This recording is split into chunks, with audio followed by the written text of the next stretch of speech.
Om Yam Brahma Varnendra Rudra Marutaha Shnanvanti Devoy Vedai Sangapada Ukramashadoi Gyanti Yam Samagaha Dan Avashtita Tadgatena Pashanti Yam Yogino Yashantam Naviduhu Sura Suragana Devaya Tasmai Namaha.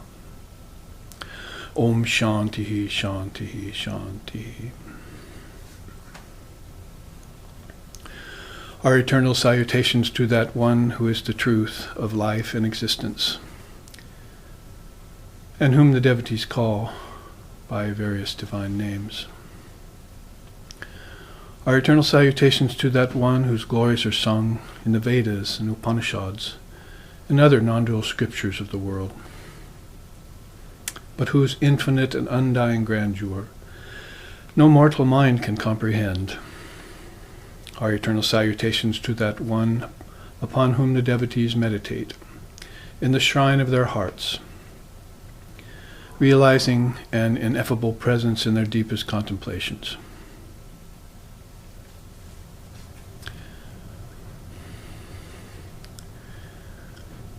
May he place our minds on the path of truth and righteousness. May she reveal herself to our souls and dispel the gloom of death, fear, doubt and darkness. Om peace, peace, peace. Om Sahana, Om Sahana Bhavatu, Sahanau Bhunaktu, Sahaviryam Karavavahai, Tejasvi Navaditamastu, Ma Vidvishavahai. Om Shanti, Shanti, Shanti. May Brahman, the reality, protect us. May Brahman sustain us. May Brahman illumine our thinking process. May we not find fault with each other, with the world, or with the teachings. And may what we study be a source of inspiration to us eternally. Om peace, peace, peace. May peace be unto us, and may peace be unto all. Om Hari Om.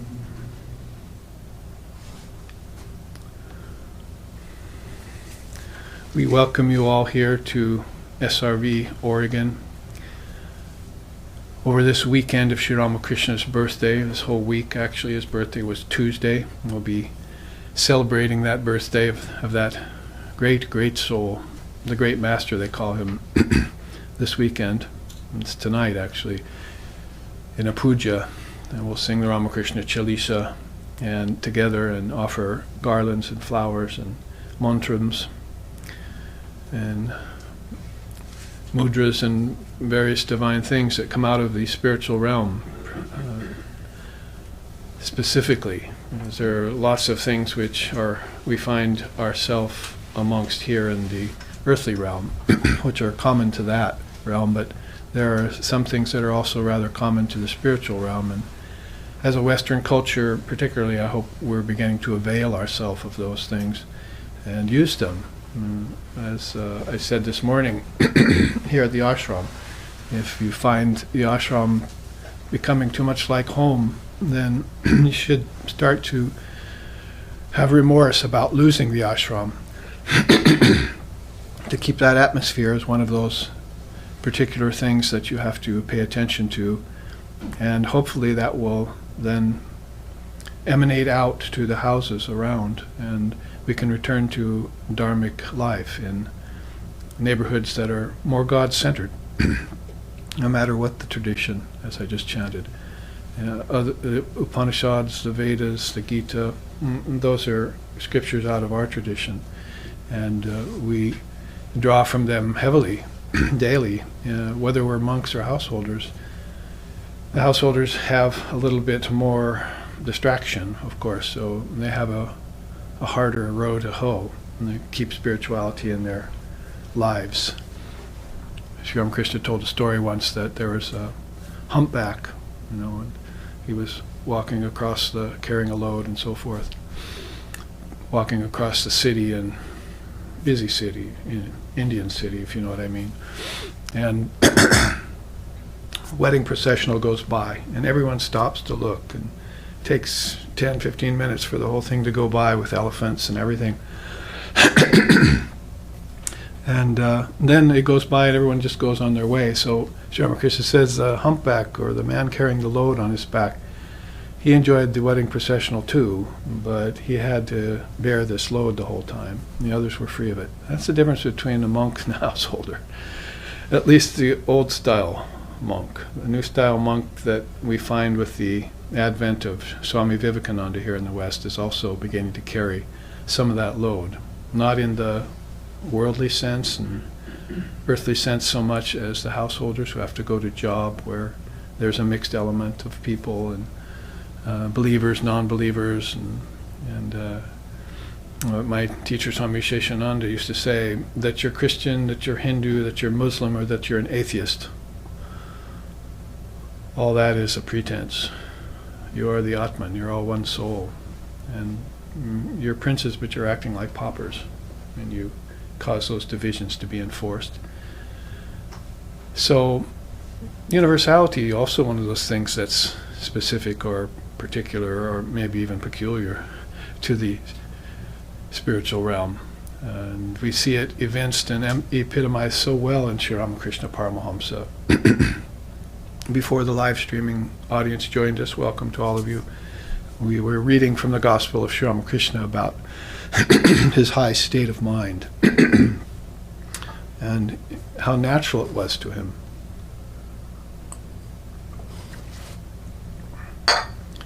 The slightest suggestion or provocation would throw him into these moods. He'd be seeing a man sweeping, or seeing a lion at the zoo, and he would immediately be out of his senses and into the divine realm. And that's what we like to attempt to do every time we sit together like this and meet. That is, it's rare in the Western culture to receive the Dharma, maybe even getting a little rare to receive morals, rightly given, and ethics. Those beginning to erode some, we notice, and sensitivities that go with that kind of life.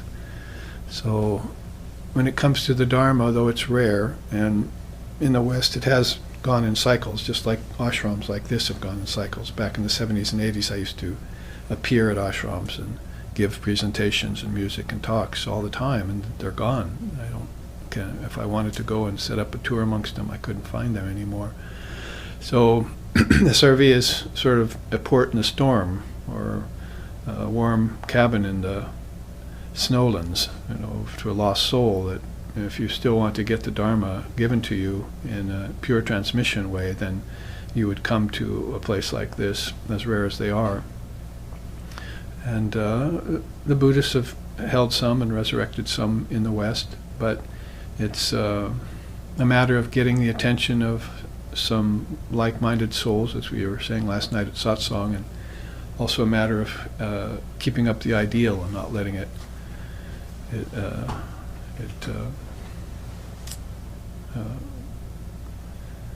become lowered. I mean, it's a matter of raising the bar all the time, but we see quite often it seems like the bar is being lowered.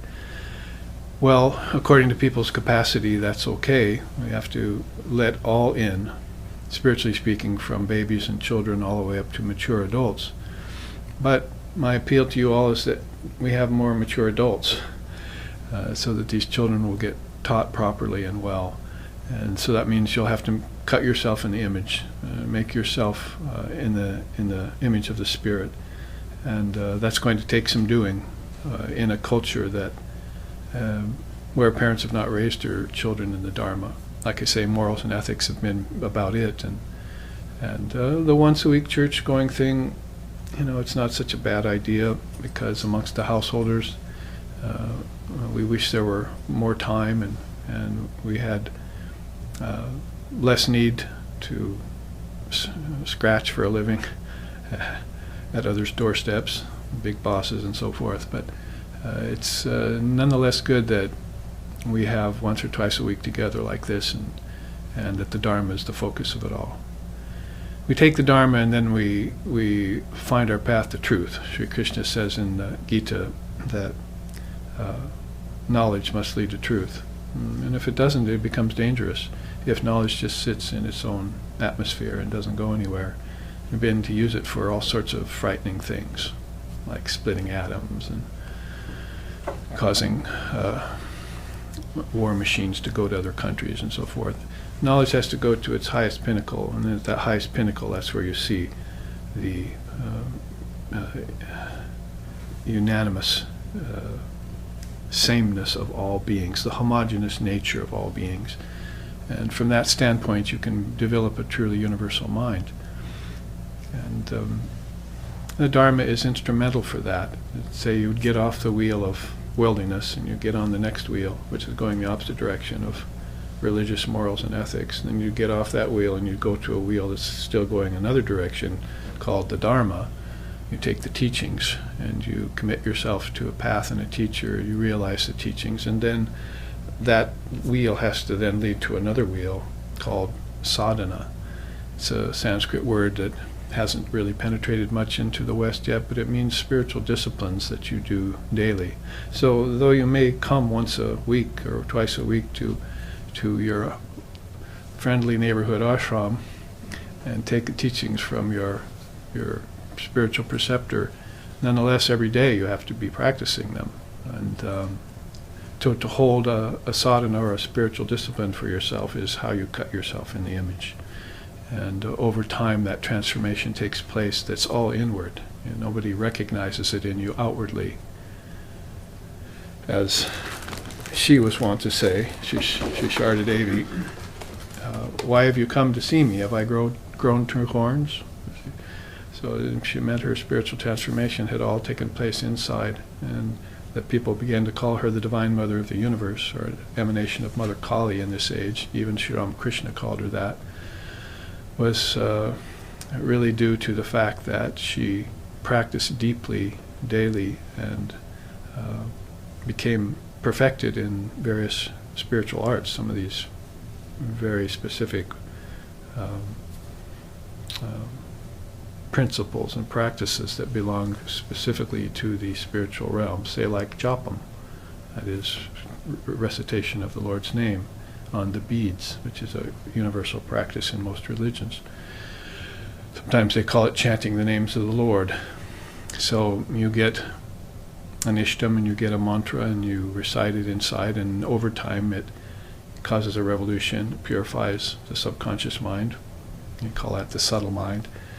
And then you emerge brighter and shinier as a mental body. And you realize that really your physical body has come from your mental body. Last night I was saying science has it that we've all come from animals and evolutionary theory and all that. But the rishis say no, it's the opposite way around. The animals have come from us. In other words, the soul doesn't evolve. Nature takes everything through that process, and you are not nature. You're the witness of nature. Your consciousness witnesses all transformations, and it itself remains the same. Krishna says this in the Gita too, about all changes take place in nature, not in the soul, he says. So those are beautiful non-dual truths, and even just a few sparse words like that are enough to awaken you from the slumber of ignorance that you've fallen into when you entered into the body. Without a lifetime of strong practice behind you. So make this lifetime that lifetime of strong spiritual discipline and practice, so that if you do take more lives, you will emerge here with plenty of light to share, to know the difference between the wheat and the chaff and so forth. They asked Swami Vivekananda, should a man be reborn? He'd been here teaching a while, and finally somebody got up the nerve to ask an important question. Should a man be reborn then? Because they hadn't heard of rebirth very much, you see. And maybe it was just a sort of phrase that was bantered around but not understood yet back in 1893 in America.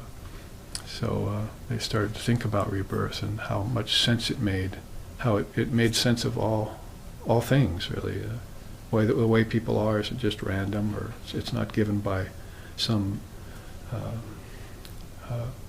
surreptitious God or denied by some imaginary devil, but it's actually brought forward from your own past actions, and these actions only go back so far, and then other tendencies in you are not explained by what you did in this lifetime. So it had to go back further to before the cradle. So from the cradle to the grave, you've not practiced, you see, you've not heard the Dharma, you've not tried to striven to realize the truth, and so you come back in a sort of state of ignorance, and it takes you a lot longer to recover your balance in relativity than it does these great souls around you. They go running for a teacher and a mantra and initiation into a path within the first 20 years of their life. So they ask anyway, they ask Swamiji, should a man be reborn? And he said, I certainly hope he will not. Not till he can do so in full consciousness. As if to say that life is divine. Ideally, life is divine, even this life, with all its problems, birth, growth, disease, old age, decay, and death, lust, anger, greed, envy, jealousy, pride, shame, greed, delusion. Shall I go on? They're called the 6 passions and the 8 fetters, and the 6 transformations and the 6 billows, hunger, thirst, grief. So many things against the advent of consciousness, the rise of the soul. So if the soul's like dough, then you have to leaven it with something that'll make it rise, you see. Matter is very stodgy, and matter is weak, but the spirit is strong. So identify more with the spirit and watch things change. It may be a gradual change, but that's what we're talking about. It means krama mukti. You must have a sort of a gradual move towards enlightenment. Sarva mukti is the absolute truth. It means you're already liberated. But don't try and jump to that position too early like some people are doing. You must have this patience and perseverance and purification, or the 3 Ps. These were her teachings. She liked that the most. Once you found your way to the Guru and got the instruction, then you had to persist and persevere. 10, 20, 30, 40, 50, 60 years. I'm talking about myself, our founder, and my Guru, Swami Sheshananda, who was at it for probably about 75 years. So in this lifetime, you give it to your ideal and the practice that is given by your teacher. You give it, the more you can give it, the more success you will get. And to the extent you don't get success, to that extent you haven't given enough of yourself to it. That's that Sharanagata we talked about last night. Self-surrender. The one man had a question. So then I would say, in addition to what Swami Vivekananda told us, I hope he does not come back to be reborn, not till he can do so in full consciousness. Why wait to next lifetime? Let's awaken consciousness in this right now, this very moment. Because when you're in a dharmic setting, that's actually what you're doing. You might not know it until you attend a class and leave, or go to a retreat and leave, and you do that enough times and realize that you're changing atmosphere. It's subtle, but it's so obvious, and people don't recognize it because they don't recognize their dreams and their deep sleep yet either. They don't know that their consciousness is actually shifting levels when they go dreaming and when they go deep sleep. It's not just some figment of your imagination. You're not just a brain, you're a mind. And the mind goes deep, deep, deep back into an ancient hoary past, many, many lifetimes, and all the way back to the cradle, which is the Trinity. And we look at it that way, the Trinity, Brahma, Vishnu, and Shiva, is the cradle of everything. It's the very beginning of everything. Souls and worlds are born out of that early station called the Trinity, or Ishvara. We talked about that also last night, satsang. So you're looking back, it's like you would meditate tonight, or this morning you meditated in the shrine, you see, and you thought, what's my most distant memory? Can I remember myself in the cradle? And then you have to think, then before the cradle, where was I? Who was I? And you begin to recall echoes of the past. And in this way, Krishna says in the Gita, you start to see your past lifetimes spread out. And once you recall those, then half the battle is won. You know that you're on the way to knowing that you're an eternal soul, and that birth and death was all just a round. It was kind of a play. Egos were born, egos died. Bodies were born, bodies died. But the souls remained the same throughout the process. When you get that kind of information verified in your mind, then mind becomes God. Lord Buddha said, Buddha mind is Buddha nature. And Shyam Krishna said, pure mind is God. So, and Vivekananda said, I'm an Advaitist, I'm a Vedantist. I hardly see any other God in the entire universes than my own self. He found his way back to his self.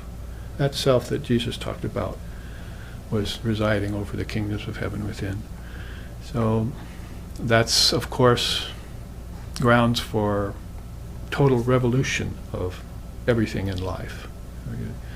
If you want to start a revolution, then let's make it this inner mental one that doesn't do violence to anyone, not even to the evil. Resist not evil. You want to do a revolution by realizing the true nature of yourself, and then you can see that in others. Once you see it in others, then you don't see sin and evil there. Sri Krishna wasn't capable of seeing that, neither was Jesus. Oh, I see you've made an error, go and sin no more. So my teacher used to say, you have to realize there's no such word as sin in India. So they're thinking of entirely different terms than we are in the moral section. So again, above that morality there's the Dharma, and you snap to it as soon as you see it. You take that in. That's your mead. That's your sustenance. And you hold on to that for 10, 20, 30 years, and then look at yourself. See if you've grown two horns or not. See what kind of being you've become and how different you are. I heard it just the other day. I looked back a couple of years ago, since I started practicing, I'm an entirely different person. And that's really how the Tantra says you proceed from animalistic to heroic, and then from heroic to divine. They call that Pasu, Virya, and Daiva. So at first, souls who are inexperienced. Souls, we don't mean the soul, we mean the apparently many souls that come spilling out of that, like sparks off a fire. So the soul is a bit immature, you see, and it's attached to foods, and likes to smear itself with perfumes, and it's basically in these two senses. You notice that people get a little bit higher than they start to get to these two senses, you see. This is sense. When they get to this sense, they're at the highest level of the sensual experience. So there's a gradation to everything. You can say the five elements are attached to the five senses, and the five elements came out of the five senses in the pratisancharaha, in the spiritual evolution, the way we look at it. And then when you involve, because evolution is only half true, so half the matter. So then when you involve, you connect the five elements to your senses, and your senses to your five pranas, and the five pranas to the fivefold mind, and the fivefold mind inwards. So by these sets of quintuplications, you move inward. So I was just showing you this chart we'll look at later, but everything's in sets of fives, it seems. I noticed that. So these are all connected, and you move inward by meditating on them. What a novel idea that you should meditate on earth, air, fire, water, and ether, and connect earth to smell, and water to taste, and fire to sight, and air to touch, and ether to hearing. You see, why are those so sensible when you hear it? Because one came out of the other. You had to have the five senses before the elements could appear. So that's why I say the animals came after you. You were first. And that is, the you with a capital Y was even before you, the many yous. So this is the idea of not only placing Maya and putting it on its own ear, because it's constantly putting you on your ear. You see, it's proposing everything backwards. Everything in Maya is backwards. And so you have to turn that around. If there's an evolution, there must be an involution, and so forth. And then also to get to this transcendent level where all of this is just a caricature, it's just a show. It's non-actual, it's a play, it's a dance. Row, row, row your boat, you see. And merrily, life is but a dream. But so that kind of ideology is in Tantra long before it worked itself into our songs. And that's all based on the Purusha, the soul, being paramount, and then everything else coming out of that in a trickle-down fashion. We can look a little bit about that. And in the Adhyatma Upanishad, which we've been studying, that's what we started out with. If you look back at the very first slokas, which is called the introduction, it had everything about the five sheaths, right? The earth is his body, earth knows him not. Water is his body, water knows him not. Fire is his body, fire knows him not. Air is his body, air knows him not. Ether is his body, ether knows him not. The mind is his body, the mind knows him not. All these things don't know you, you know them, because these things are insentient. As soon as you start proposing that nature is a separate entity from you, then it gets mastery over you and you fall attached to it, like attachment to the sense objects, and then you're not the master anymore. You might have noticed. See, people are under control of everything from their errant children to TV sets. See, and can't do anything on their own. I met one of them last night, completely under control of another person who was calling himself a witch. See, just cut the witch off and be free again. You can do it. So all of these things are insentient, they're in nature. So there's one sentient principle, and that's Atman, or Purusha. And that's also our conduit to Brahman, to the Almighty Father, to the absolute reality, to formlessness. That's the final gateway. They say dissolve the five elements into the five senses, those 10 with the use of the five pranas into the mind, dissolve the mind into the intellect, intellect into the ego, ego into small self, ego into the great self, Atman, and then dissolve that great Atman into Brahman, like a hailstone in an ocean. So that's a classic yogic, Vedantic meditation that we do. And one of the advantages is you come to know everything that's in the fields of the Lord, in the kingdoms of heaven. Before that, you didn't know that. So you're coming into birth, going through those worlds, see, even meeting the angels and the gods and goddesses, and your soul came through certain realms, and then all of a sudden it forgets it all, just like you forgot your dreams last night when you woke up in the body and came out of the mother's womb. And then at the time of death, you drop off the body and you do the same process inside to wherever you're qualified to move. There are guardians at the gate saying, "Oh, you've gone far enough, buddy. See, all you did in your life was just get attached to the sense object with your five senses, so you can't go any further than your ancestors. Sorry. You have to stay with them." But the soul can graduate far beyond its ancestors and to deeper and finer realms of intelligence, and to the very rishis. If you meditate on a rishi all your life, a great soul, and like our Swami Sheshananda did with Sri Ramakrishna for those 70 or so years of his life, then of course you're going to go to him at the time of death. Yogananda Premananda Das Chanye Vaye Cha Porshada Ramakrishna Gatta Prana Sarvantan Pranamamyaham. We chant tonight at the puja. We'll probably chant that, you see.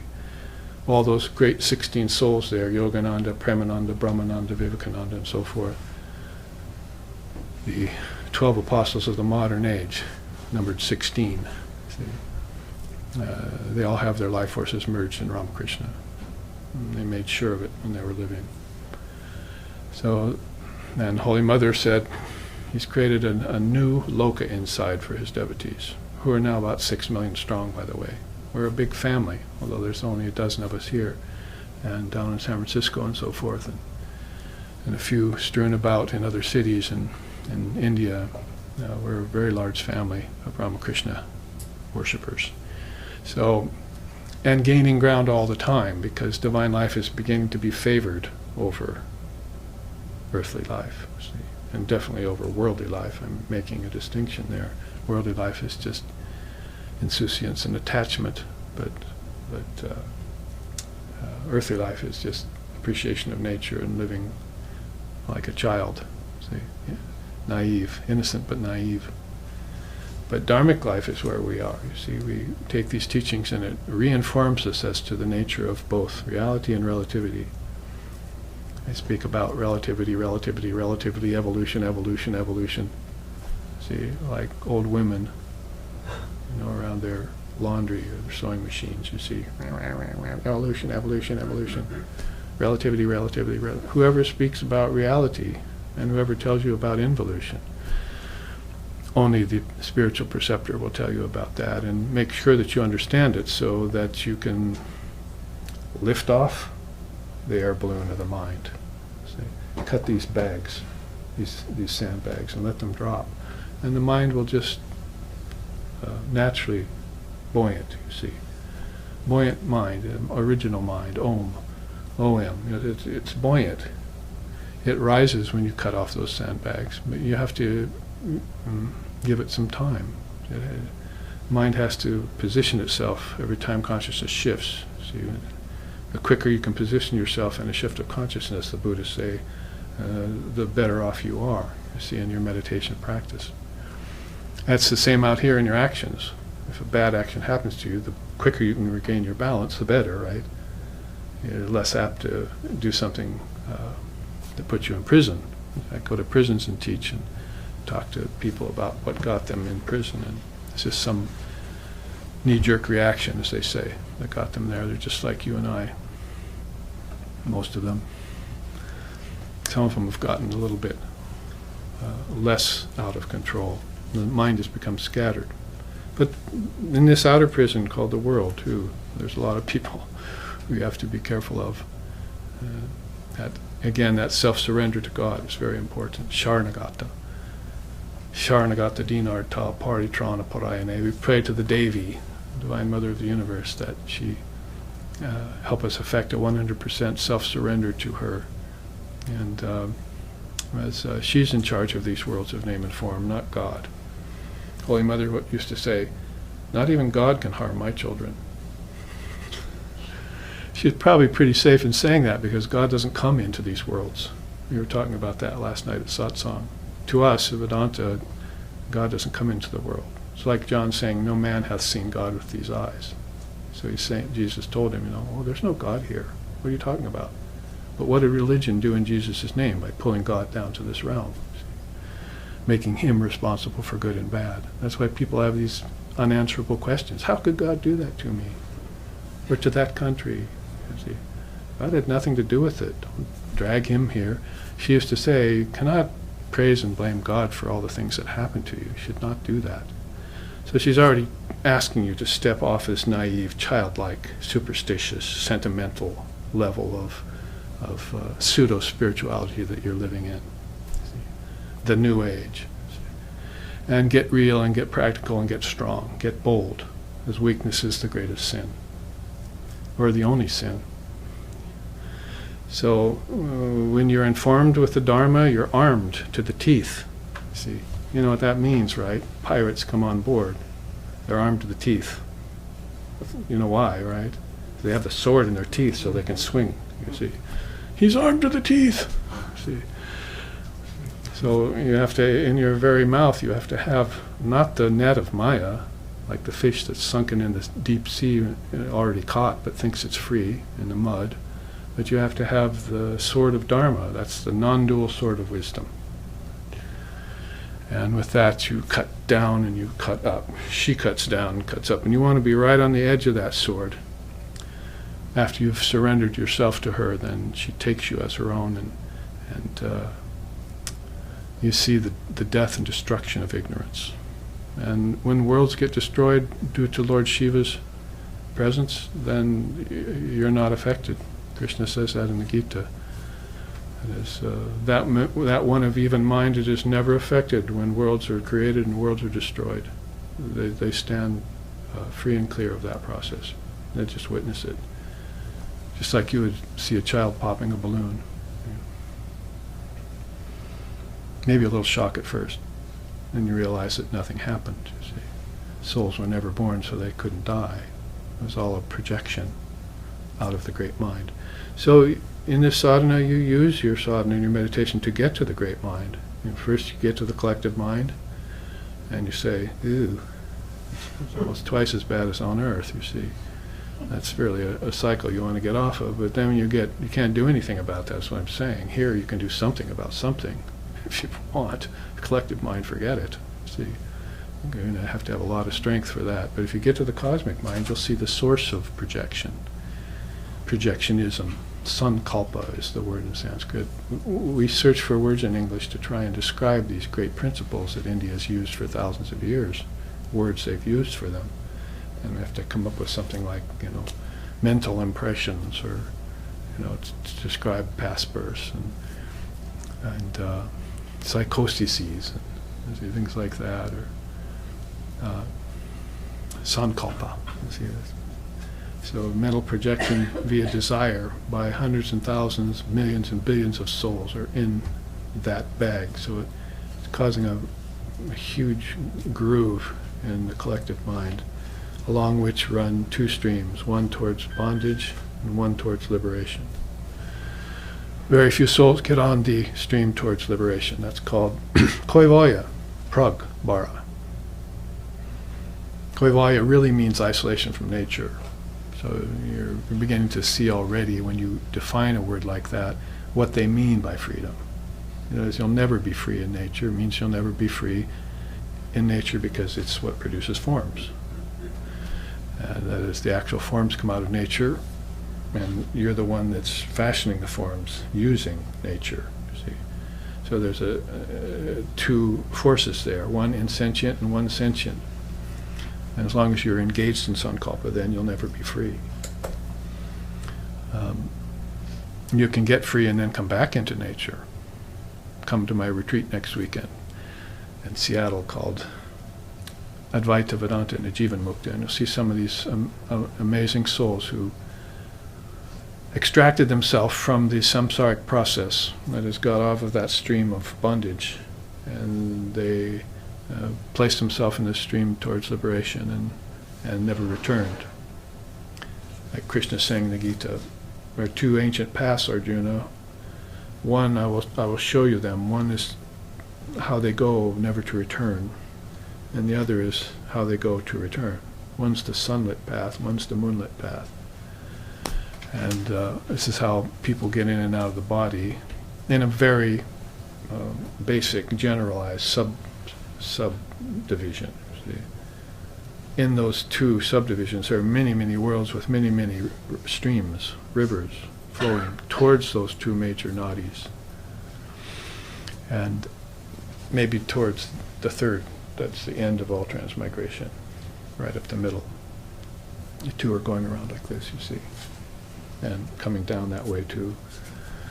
So if you look into the scriptures of Kundalini Yoga and so forth, they explain it in that way.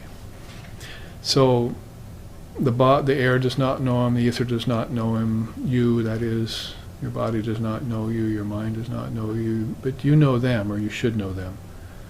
Yoga is about connecting things and practicing, if those connections are broken, practicing to return to the connections. In our tradition, it's all, you're already perfect and pure, but you've forgotten, see.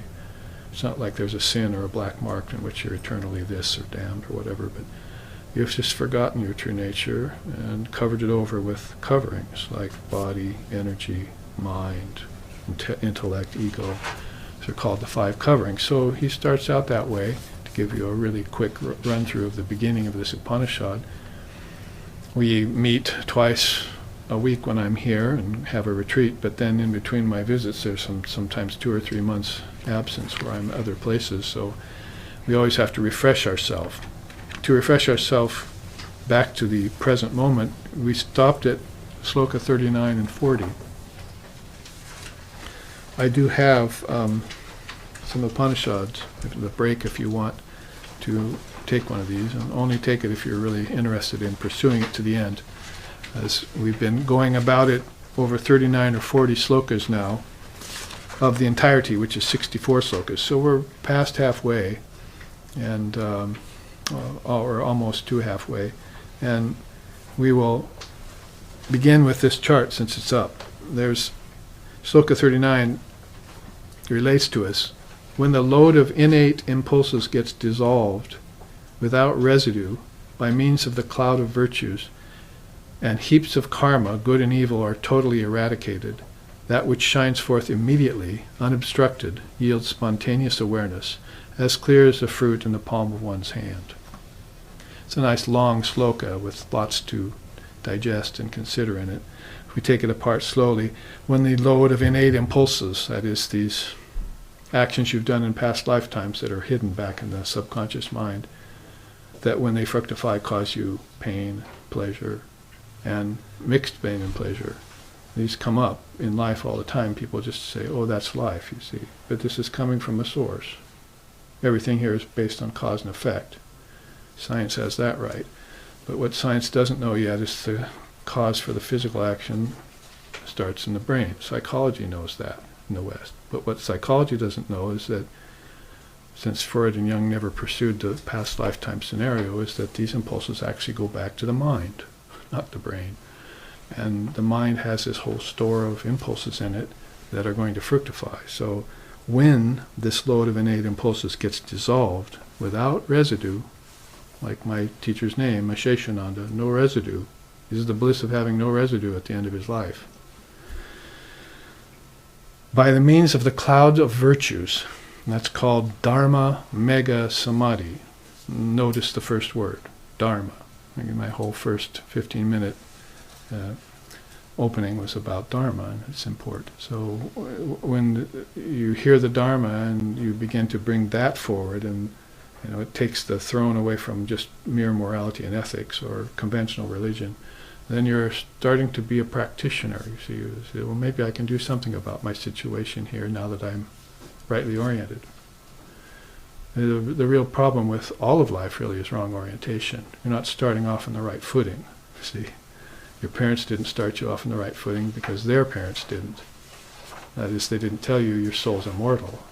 Your body is not yourself. That's the very first teaching you get in India, and have gotten for thousands of years.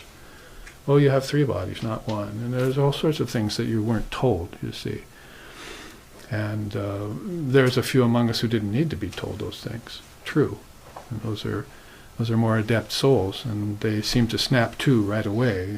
In my own lifetime, I look back at people who went straight to their path, and then people are just meandering still.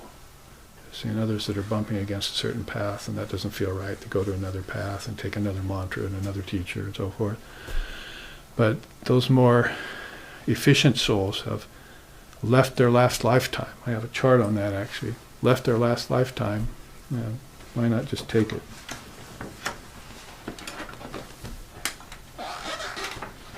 If it's there. Yeah. Many of my charts have gotten facelifts lately, so you might see the teachings given a new look. Just since we're into that idea of past impressions that get dissolved by the cloud of virtues, and thus heaps of karma, good and evil, are totally eradicated. Well, just take it that far, because then there's a light that shines forth, he says. We'll wait on that. We'll just say, refinement and rebirth of consciousness is there. And you see, this is basically a teaching from the Bhagavad Gita. Sri Krishna, he's like the expert. He and Ram are like experts at karma. If you want to know about karma, and you should, but be prepared to be totally stultified by it, because it's just a mass and mix and weave of actions and repercussions that is almost impossible to sort through. Your own karma is hard enough to sort through, what to speak of the collective mind. What causes people to come to a world like this and do what they do, set up conventions that they set up, and decide on things that maybe you don't agree with. if you have a higher intelligence.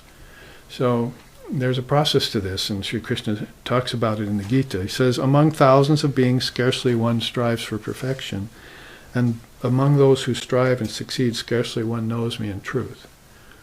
So we right away see that the Lord of Love, if you want to call him that, who is also a master of wisdom, lets us know about these few striving souls that come. You might run into them in your lifetime if you're not one of them. And if you have, that means that you will soon be one of them. It's an irresistible impulse to want to be free. Every soul has it. Vivekananda used to say, the thief steals because he wants to be free. That's really what's behind his stealing. There's a little thrill maybe, and of course wanting to get money and how to avoid the police and everything. All that's mixed into it, you see. But the real thing that's behind him is freedom. He's seeking freedom in a distorted way. So, in spiritual life, even more the case. It's every soul who comes into the spiritual atmosphere immediately wants to be like the enlightened. They want to look at their teacher and they say, I want to be like that. And it won't be long before they can be. So this is actually a process. You see the arrows going down. He starts out saying, through good actions one is born in the worlds of the religious, or the righteous. And the quote from the Gita, neither in this world nor in the next is there destruction for the doer of good, for my son never comes to grief. So that doing of good, karma yoga you could say, is a prerequisite for refinement of your consciousness. See, it's like saying you have to become selfless instead of selfish. Selfishness you'll not get anywhere with that. You remain on earth or go to hell, or there will be hell on earth for you. These aren't locations in space and time. These are locations in your mind. Remember about India, that when they talk about worlds, they're all back inside of you, like Jesus was trying to teach his apostles in Gethsemane. This is all kingdoms of heaven within you. The hells are that way too. They're places your consciousness visits. But your consciousness is ultimately free and clear all the time. You're just not identifying with it fully. And that's the same case in your dreams. If you were to fully identify with what you were dreaming about and knew you were dreaming, you knew you were the dreamer, then not only would you be in control of your dreams, but you'd realize there's a space around me here, and there's space is being occupied with beings. And some of these beings are for me and some are against, just like on earth. There's positive and there's negative mixed here, and all of a sudden your dreams begin to be lucid, as they're saying nowadays. You see the light in them. You see that you're actually in another level of your consciousness, and it's as valid, and if not more so, than the one outside on earth. I myself have had those kinds of dreams many times. Oh yes, I remember I'm dreaming now. This is beautiful. Stay here, I think. No, I'm going to wake up. Poof. You see. So you just dictate. If you give yourself to the dream, then you're just a dreamer. Many people are just dreamers, and that dream is, we've just defined it by the word sankalpa. It's mental projection. And you're out of desire. You want more out of emptiness. You see. These things are empty, but you think you can get something out of them that's fulfilling, but it's never the case. Deeper inside is what's fulfilling. That's why deep sleep is so refreshing to you, because now you've gone beyond the realm of projected objects, and there's no objects there. Guess what else is missing in deep sleep? The little self. That's why you don't remember. The ego's gone in deep sleep, temporarily. There's no you anymore. You don't have no name, no form, no children, no money, and you're perfectly happy. In fact, you're refreshed when you come out of it. So that's the doorway to formlessness, they say. That's the M of Om, A-U-M. And that leads you into Turiya, the fourth state, which is ultimate consciousness. So, point here being, through good actions, you're born in the world of the righteous. So, this is not necessarily a good thing. Swami Vivekananda said, bad is an iron chain and good is a gold chain. They both bind you. So you can get bound into good actions with your ancestors and just coming back again, but you're really going nowhere. You're still dreaming. You're still in Sankalpa. It's just a better Sankalpa. But what about Vivekananda saying, I hope you're born in full consciousness, like he was, see? One day, 38 years old, he told Josephine MacLeod, I'll never live to see 40. I already know the time of my passing. So in 38 years, he did this full consciousness gift to the earth, gave himself entirely to the earth, and then he withdrew it just as quickly when it was time. He said, I'm no more for work for me, you see, not working here anymore. This is all futile. It's all been futile. But the few souls that I've touched, those will carry on. It's like Buddha saying, I'm gone and gone forever. But he'll still send back some emanations of the Buddha to help people from age to age. Like Krishna will come back. Krishna came back as Vedavyas many times, for instance, father of Vedanta. So there are full emanations like avatars, and there are partial emanations that are coming of these souls. That's why you recognize divinity in them, because you've seen divinity at some time in your lifetimes. Like, say, you were on the mount with Jesus listening to him talk, but you were far away. And when he said, blessed are the peacemakers, you thought he said, blessed are the cheesemakers. And then you didn't quite get the right idea, you see. But still, you saw divinity, see. And now when you see it in your next lifetime, even mixed in a different amalgam of mixture in a soul, then you're attracted to that, you see. There's all has a reason, attraction, repulsion, enemies, friends, neutrals, this all has a reason. The next level is born into the house of the pure and prosperous. Well, that's a step forward. What's that good word for that? They use chaste, pious. They have pious parents who are, maybe you might say not conventionally moral or even strictly moral. They know that there's give and take here. For instance, they know that sometimes it's better to tell a lie than to tell the truth. You find that in the scriptures. Never tell a harmful truth to people. Or there's a right time for telling a harmful truth. It's not now. See, so withhold it. So it's not like the strictly moral code where, this is, you don't do this and you get this effect. But you have these people who are more flexible, and it's because of purity.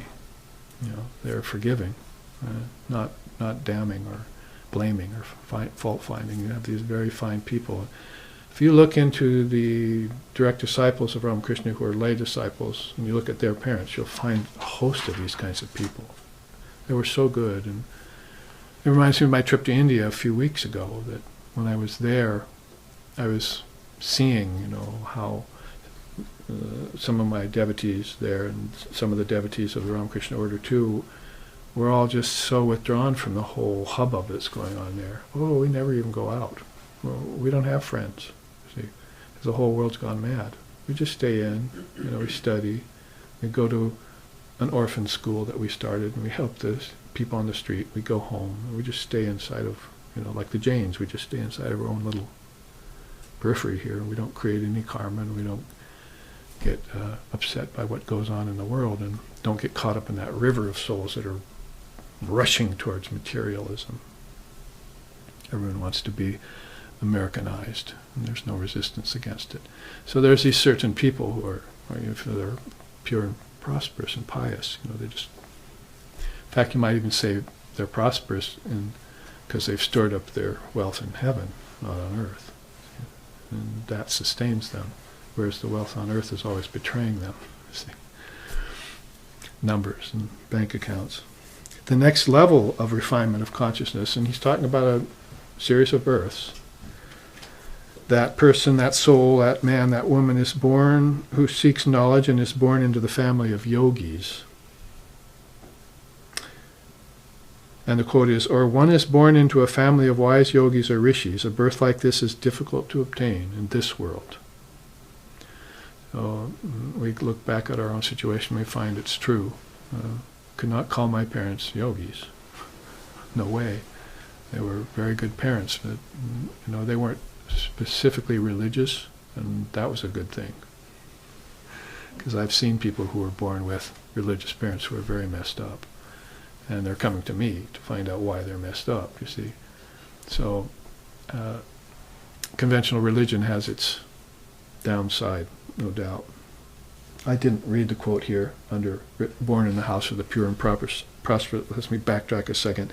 Having attained the realms of the righteous and living there for countless years, one unable to reach perfection in yoga, this lifetime that is born into the homes of the pure and prosperous. And you'll see people like that. You can't just pigeonhole the rich and say they're all crazy and going to put a gun to their head eventually, you know. Some of them are actually souls born to the rich. They don't have to be working 9 to 5. Does it sound good to you? You have to work constantly. You have time, you know. And they don't use that time for jollification and fun and all that. You know, they'll use it for study and meditation. And that's how their consciousness is being refined in levels. I must say, you know, different kinds of people are watching right now and watching me here in the room and so forth, that this is a relative law. This is all in the play. This isn't in God. This is all in the realm of cause and effect. There's no God here. This is all soul and what it's doing to dictate its life to get back to God. Enlightenment is beyond this earth, and you've not seen God with these eyes here, you see. So when you have a projection of souls like this who are from the source but don't know about being from the source, then you've got this admixture of things. So this is karma is a relative law, but it has to be looked at, and we're not looking at it. We don't really have a word for it in the West, and we just say what goes around comes around, or something. Maybe they use it to frighten you of some way, like the church frightens you about committing sins. You don't have to worry about anything. Your soul's perfect and pure all the time, always was, never will not be pure and perfect. What you have to do is find a way to back to it. If you've sojourned too far away, you see, and now you're feeling insecure, you're feeling doubtful and fearful, and all these impositions are coming over you, and you're getting sucked into the way worldly people think. You know, you're becoming a materialist, you're losing your ground, losing your peace of mind. She said, you must never lose your peace of mind or something's gone wrong. And if you come to the end of your body's existence and you don't have peace yet, then something went wrong in your past life. Everyone's life on earth should end in peace. I should leave the body peacefully and consciously saying, I did what I came to do, which is based upon not accruing karma and knowing that your soul is eternally divine, not sinful. And that your soul was never created out of dust or in any other way. That's metaphoric at best. See, a soul cannot be created. Everything is created out of the soul, they're saying. Animals, plants, worlds, everything of nature comes out of the soul. See? And there's only one of those. And when it breaks into sankalpa, then it's the mind and ego that takes over it from that point, you see. So if you've developed a mind and ego complex, and you're getting it conditioned lifetime to lifetime, that's called the 12 links in Buddhism, the nidanas. They have a nice way of explaining it. I could put that actually side by side with this chart and be an interesting study, is that you condition that soul. I mean, it's going the opposite way as this. This is how consciousness is getting refined. And when you look at the chart on the Buddhist nidanas, it's how consciousness is getting more bound. The nidanas are links in a chain, 12 of them, I think. And over 3 lifetimes that conditioning happens. And it's going to take you, well, actually over many lifetimes it happens, but it's going to take you 3 lifetimes to snap those chains, snap those links. 1 life to recognize you're bound, 1 life to do a practice, and another life to be free, see, to get your freedom. And then you can be born again in freedom if you want. Be a conscious birth, like, say, Dalai Lama and others, you know, coming back with foreknowledge and of everything that they knew. Immediately, all the wisdom comes back to them. We call that like a genius or something. Basically what it really is soul bringing back all its propensities from a past lifetime. In this case, good ones. Like sometimes I joke about my younger brother, who was a very masterful violinist. So when he could walk, he started walking around like this. And what's the purpose of my life? Dad, mother, what do I do? You see, like 10 years like that. And finally my parents, dropped a violin and a bow in his hand. He started playing. Started playing good right away. Other violinists didn't have that experience. And this is awkward. I'm scratching and cat yowling. And years of torture for the family in nearby rooms, So this is a propensity, a natural propensity. It's not God-given. It's soul-gained. That is, you make and break yourself here in this world. You should know that. And God isn't present to help or hinder you. That is God and devil. You appeal to a higher court for that. See, if you have problems here, you appeal to a higher court. It means you meditate. Prayer is not that effective. You can do it to Ishvara. That's an Ishvari, the mother. Yes, you can pray, but you're going to have to step in quite deeply to find them. They're not on the surface of things. They're underlying everything, but they're not on the surface of things. So this is why you undertake the spiritual journey. You become an intrepid spiritual wayfarer, and you take the path inward now. This is a good time. Why not? You see, because things are getting very dicey out here. I can tell you, it's risky, and I'm feeling alienated and far from my source and so forth. So let me get back to this peace of mind that I lost somewhere. So a very good teaching by her. If you lose your peace of mind, then that's the worst thing that can happen to you. Then everything you do from then on is just exacerbating your karma. And you're up a creek without a paddle, as they say. What is the next level after born in the worlds of the righteous, born in the house of the pure and prosperate, and then born into a family of yogis? The next level is strives for higher knowledge among spiritual seekers and adepts.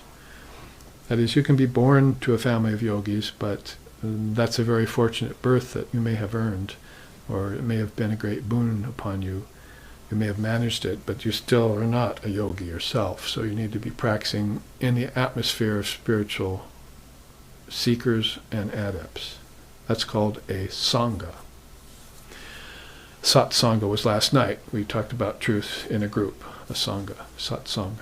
So if you've earned that and you find yourself with that kind of company called holy company or sadhu satsanga, then you're striving for higher knowledge there. He says, in such a birth the soul retains knowledge of its previous birth and strives harder to attain perfection. So that's why I started this chart off with this opening sloka, you see. Among thousands only one seeks me, and among those thousand only one knows me in truth. So it's a very rare soul you're talking about here that will give up earth, pleasures, sense objects, suffering.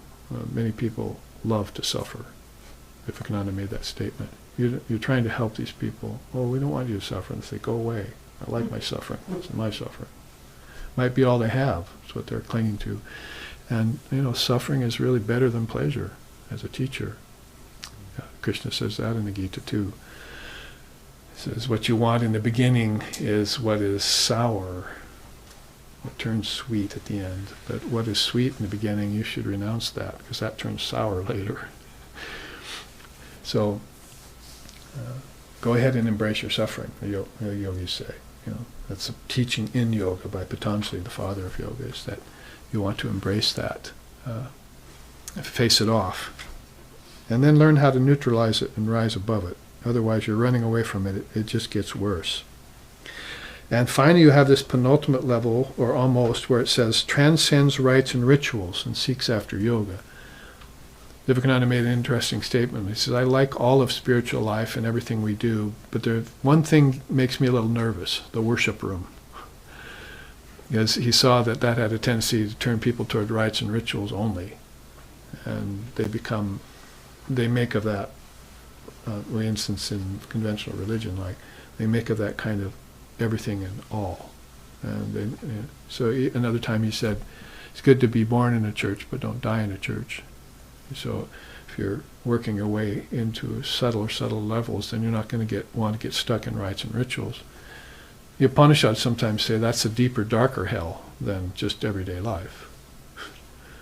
Getting caught in rites and rituals. And if you sort of got the right idea, but you didn't go mature it, you didn't continue on with what was there, and worship has to lead somewhere, just like knowledge does. If knowledge doesn't lead to truth, it becomes dangerous. Well, you can use the same phrase around rituals, couldn't you? I mean, look at the churches of the world in all religions, the priestcraft, and how they've kept teachings from the people, in India particularly, for 2,000 years, kept teachings from the people, so that the people don't even know their own scriptures now, many of them. And a lot of that is because of the evils of the priestcraft. I'm rather paraphrasing Swami Vivekananda here about his own country. So, case in point there, the quote says, "By former attainments the soul is led on, and wishing to know of yoga, transcends religious rites and rituals and those who perform them." Krishna even says that to Arjuna on the battlefield. He says, be a yogi, Arjuna, and go beyond people who are practicing rites and rituals and so forth. Even go beyond people who are just seeking knowledge. Be a yogi, be a practitioner, refine yourself. And as you refine yourself, then here's the next level. Purifying the mind through many births reaches perfection. Thus, striving with assiduity and purified over many births, the yogi reaches the goal supreme. So, back to this is a relative law. Nonetheless, it can lead to the ultimate. And probably tempted to call this krama mukti, gradual enlightenment. Not the best path. It means that you were once bound and you're freeing yourself. The soul's never bound. It's always free. So you fell into some sort of forgetfulness that you were, some sort of assumption that you were bound. See, but the teachings of resist not evil and all these things that you've heard, are very much pointing toward this non-dual truth of your being, that your perfection is inherent in you, and this is a dream away from that source.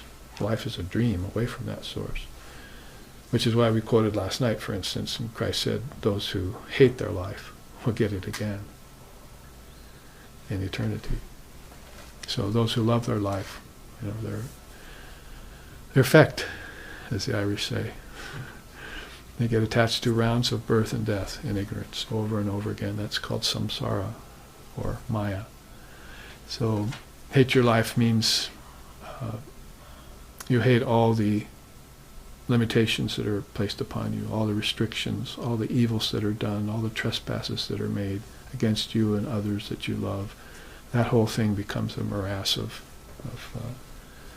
that you need to reject. That's why all the great souls are renunciates. Must renounce the world, give it up right now. Drop it like a hot potato. Then you'll be fine for the rest of your life. You actually live eternal life after you give up that life. It's always the case that when you give up something, you get something better, but fear keeps people from experimenting with that, right?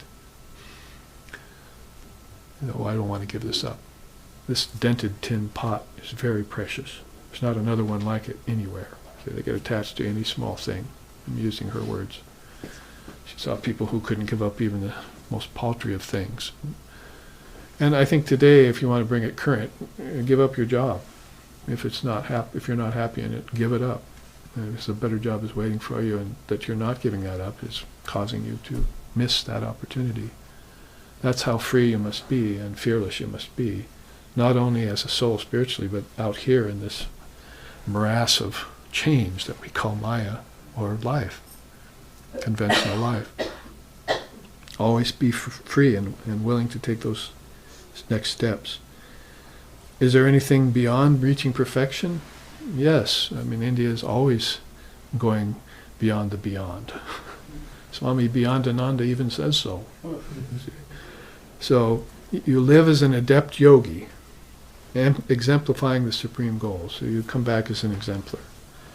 Swami Sheshananda, my teachers, say, in India we don't consider our Christs and our what they call avatars to be saviors. they're exemplars. So India's always looked at that soul, that great soul that comes every 500 years or every age, as an exemplar. And so it's perhaps, I'm just proposing this as a maybe, that Christ won't come back, because he came back and gave once, and that was all he needed. He gave the message. And if I were Jesus, the only reason I'd come back would be to correct what the church fathers did to my teachings. But Krishna says in the Gita again, over a long efflux of time, religion declines. It's natural. So they come back again to resurrect the Dharma. Dharma has to be resurrected. But of course, like I say, sometimes emanations or partial emanations will come back to do that work. In some cases, it's just a one-time appearance. Great light came, and you need to follow that light. If not in that lifetime, over a succession of lifetimes, according to your abilities and your capacity. But you need to get on that path and get free. There's no other way to freedom. America doesn't know the meaning of the word freedom. It's political, or it's a vacation, or it's, oh, my children are growing up in a way, or whatever the case it is. Mukti, moksha is a state always at hand, and it's spiritual in nature, and it's formless, and it's timeless, and it's birthless, and it's deathless, and it's full of bliss, and permeated through and through with the peace that passes all understanding. And you'll know it then, when it happens to you. Based on that description, you'll have to know it when it occurs to you. So it's worth seeking. It's the pearl of great price. See? So it's the most important thing to seek. Finally, thus established in yoga, even at the hour of death, they get into oneness with Brahman. This is a good segue into another teaching of the Gita called the 6 illumined thoughts at the time of death. Maybe I'll show that at the retreat in Seattle. 6 illumined thoughts at the time of death. A very precious teaching out of the Gita.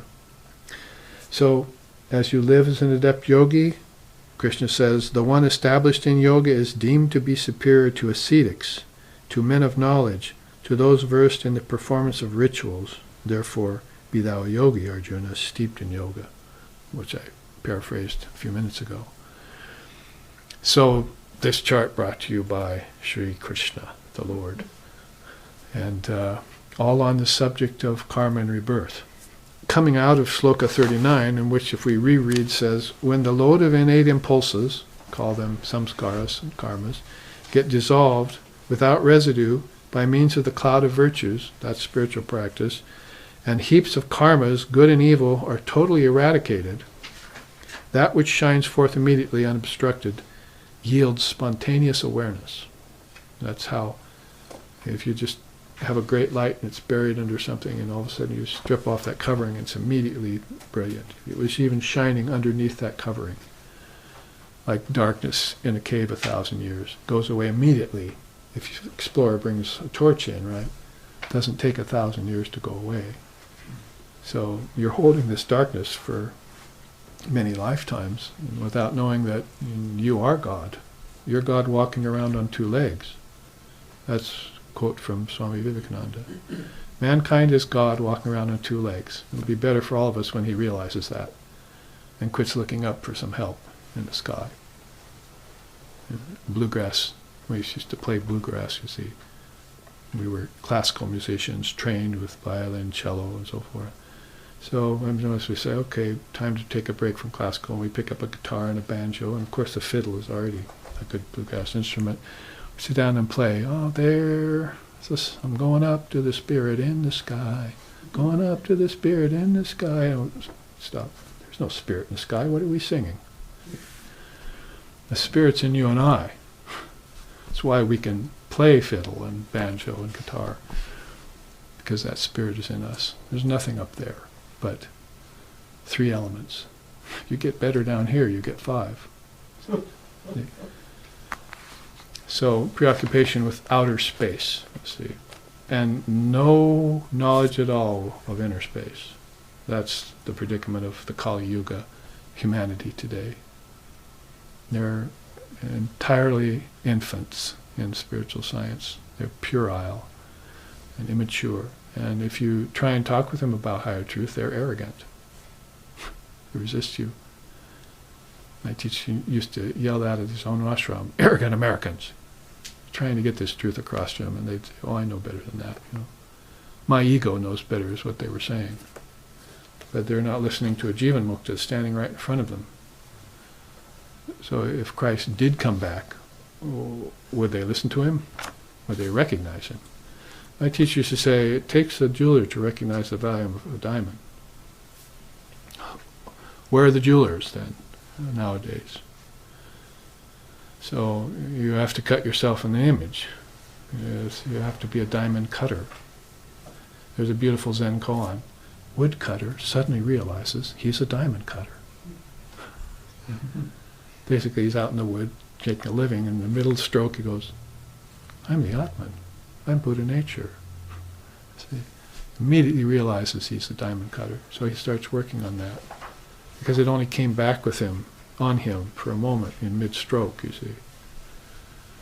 And the samadhi does happen like that, even to worldly people. They get a glimpse of the light, and then they just immediately push it away. The parents tell them don't worry about that, it was just a dream. Psychologists tell them it's just a figment of your imagination. It's all in your mind. You bet it's in my mind. I better explore that mind to its depths and take it right to the source where it came from, the original mind.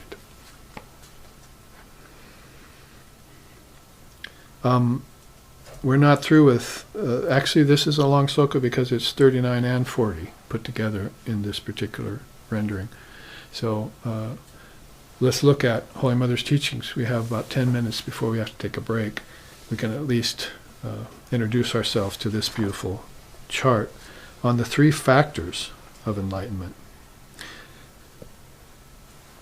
And that is karma, spiritual practice, and time, she says. She says here,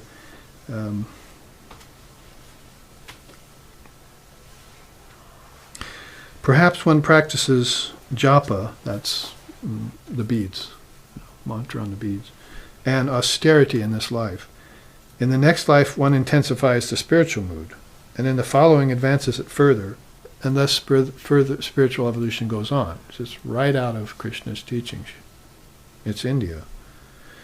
The moment that one's karmas come to an end, one realizes God. That's one's last birth. This, plus the practice of spiritual disciplines and time, are the factors in the attainment of spiritual knowledge. Well, karma vinashana means to destroy your karmas, to neutralize them, to dissolve them, at least I would say to attenuate them. If you begin to attenuate things, life goes back into balance. Like if you've got electronics and so forth, and there's little pots and everything, you stick a little screwdriver in there, and with a scope you put on it, and you attenuate the pot, you see, and turn it one way and another, the sine wave gets smoother and smoother. It's just like life. Attenuate those karmas. And I must say about that, the teaching is that karma's like bubbles. There's one big bubble and a lot of little bubbles attached to it. If you could, and most people can't, get to that big bubble and pop it, the little ones would fly away. So most people are chipping away at their karma when they start practice at all. So they have to do spiritual practice over time to destroy their karmas. I mean, the message here is not rocket science. It's the basics of sadhana, of cutting yourself in the image that she's giving you here. So over time then, you do this practice and your karmas begin to get neutralized. Most people then at first can only, guess what, I gave up coffee, or something. A little bubble gets popped. The big one that's causing your problem is still there, you see. Thick membrane. So somebody who goes straight to the source with a very sharpened instrument can pierce through that bubble and cut all that time down. It's a beautiful song in India. It goes, practice meditation and cut time down. That's the first line of the song. O mind, practice meditation and cut time down. So that's somebody who can do that.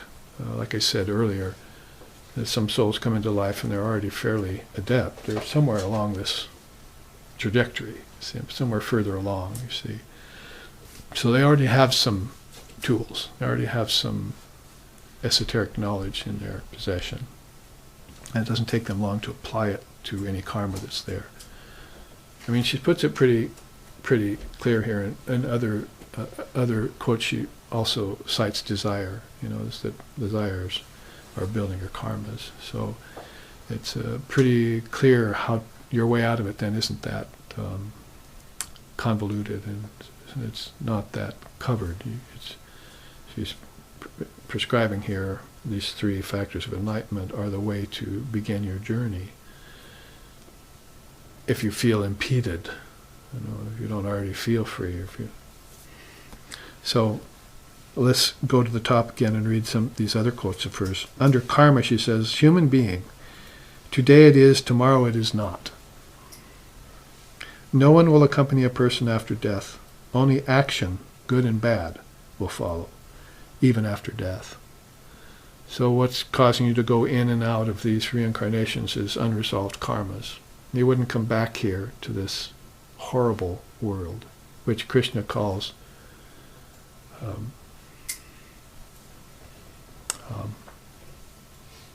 what's that quote I'm looking for in the Gita?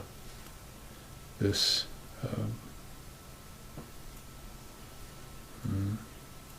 it'll come to me. But it's about this horrible world, see, full of misery and suffering. Anityam asukham lokam is the Sanskrit, but so this changing, anityam, nityam is eternal. So anityam is non-eternal, or is non-eternal, and then sukham is happiness. So so this ever-changing, sorrowful world, anityam asukham lokam is world. So all these great souls who are in bliss are calling this world that, you see. So they're obviously not living here in this world that you're in, even when they're in the body. They're in some other plane of existence. They're in the non-dual realm, and they learned that a long time ago. And they then came back and put it into practice and make sure that they could keep their balance in a world like this. So if there were any reason for a soul to come back, would be to perfect their wisdoms right there, right?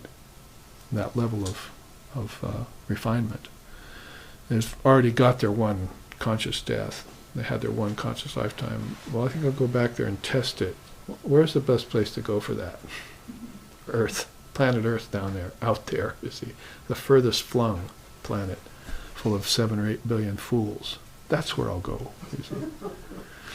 So I got to see if I can hold my balance, against politics, against science, against all the lower knowledges, you see, and against people who are antagonistic and violent. And see if I can hold my own there. So, anityam asukham lokam. So, and amidst all that, you have her telling you see, what's all this fuss about the body? It's just 10 pounds of ash in a few years. Human being, today it is, tomorrow it is not. I was remembering how Lexington, toward the end of his life, our founder, told me, well, don't worry, Babaji, there are much better things to be than a human being. He told me that toward the end of his life. That's about karma, about practice, and then we'll have to take a break. Through spiritual practices, the ties of past karmas are cut asunder. See, I like her so much because if you go to some other teachers, and many of them female, they'll try and make everything all right with the world. She's telling you, do not ever come back to the body again. This is a place of suffering. You don't want to be here. And that's why I like her. She tells the truth, like Buddha did. In fact, those representatives of the middle path are pretty much Krishna, Buddha, and Sharda in 3 different ages. Those are really middle path people. I mean, Buddha, you could have an argument against that, but there is the middle path in Buddhism that helped it survive. And when the lesser vehicle was about to become extinct, Buddhism was dying. So they opened it up for more people to flow along that nadi, that river of souls. So the middle path teachings are most pertinent to the householders.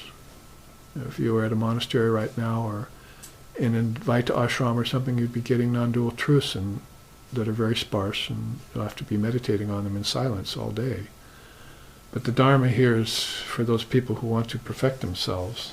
Woodcutter suddenly realizes he's actually a diamond cutter, so now what's he going to do about it? See, if your true nature is divine, but you're still caught in relativity, then what do you do about it?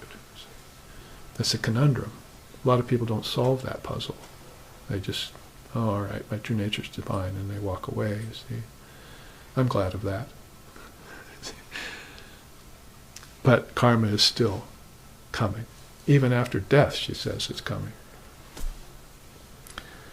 Do you know the significance of japa and other spiritual practices, like telling the beads?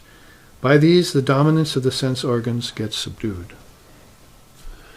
So, dominance of the sense organs is the ego's play. It wants senses and objects. That's what it wants. And the pleasures that come from, and it thinks that pain is coming from some other place. It pretends like pain doesn't come from pleasure. But if you're experienced enough in life with action, you know that if you do a certain thing, there's a reaction. And it's not always pleasurable. And not only do you just have pain and pleasure, but you have mixed pain and pleasure. That's the real problem. People get confused by that. Like I said earlier, why did God do that to me?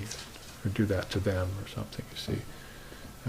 So you're not transcending the duality of pain and pleasure, and neither are you looking at the fact that there's an admixture going on that's very confusing, that makes you make statements like that. So you have to clarify the mind of all of those misfiances and superimpositions, and that's right orientation. At the beginning of the class I started out saying that, and I was going to say, go to the Eightfold Path of Lord Buddha again. That's a middle path teaching. Find out that right at the top, head of it, is right orientation. Start off on the right footing. Make sure you do that, because then your energy is well spent. You don't have to backtrack later in spiritual life. If it's already too late for that, then these teachings, take them with you. Ramprasad sings, gardening is very difficult. See, being a wayfarer on the spiritual path is also difficult. If you have trouble, just bring my songs with you. Namaste, and we'll see you in 15 minutes after our break.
Svagatam, welcome back into our midst. Thank you for being in our presence. And that's because it's the presence of the Dharma, which is, as I said, that penultimate state.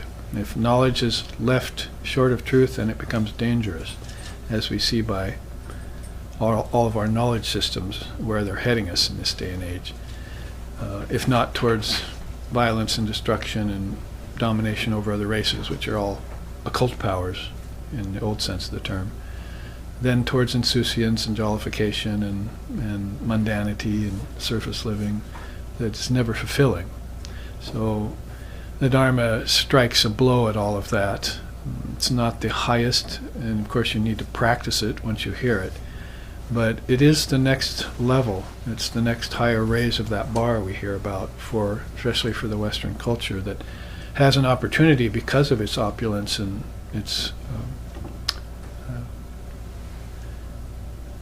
comfortable life that is eked out for itself, and has an opportunity to eke out some time. Even Einstein said that for higher intelligence and higher attainments you're going to need to have time. Well, that's what we're talking about in this chart of Holy Mother's teachings on the three facets of enlightenment.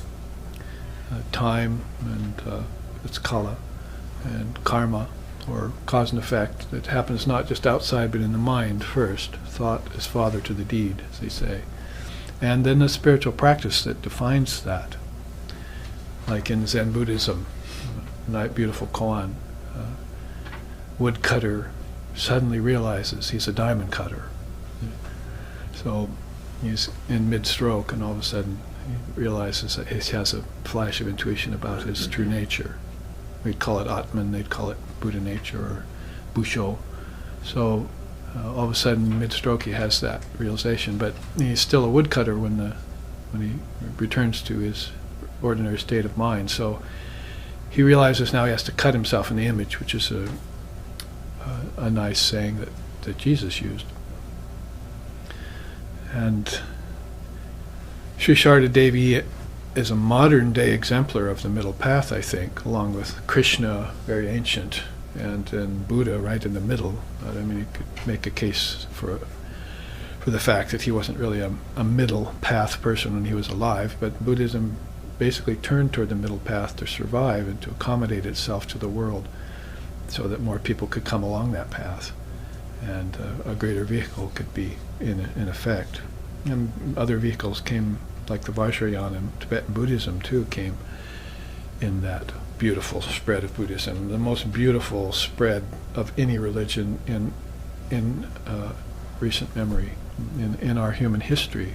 Is it the only religion that spread non-violently, and its spread was wide. What to say of lift a sword? It didn't even lift a finger. All it did was lift a few footfalls, you see. Mendicants who went to all these countries and spread this message of natural, easy, non-enlightenment, much like Taoism. And so those are Far Eastern religions. The Middle East got affected by them, and the Near East also, because some 56 generations after Lord Buddha was on Earth, you find Zen in Japan, you see. So it made a trip through China and other places and reached to the Near East. And at the same time it reached the Near East, Swami Vivekananda was flying from India to Chicago, Parliament World of Religions, and there was one of the early Roshis of Zen Buddhism, was also at the Parliament of Religions. So it's like hands across the world that were coming together to try and heal it as far as that's possible. I don't think Lord Buddha held out any hope for the world, and certainly Vivekananda didn't. He said, saying good world is like saying hot ice. It just doesn't happen, doesn't exist. And that's because the world comes out of the mind. And so do animals and everything else. You didn't come from an animal, the animals came from you. So these dangerous knowledge systems, what they're proposing is that we're matter and that we have no soul and that there's no rhyme and reason to anything that goes on.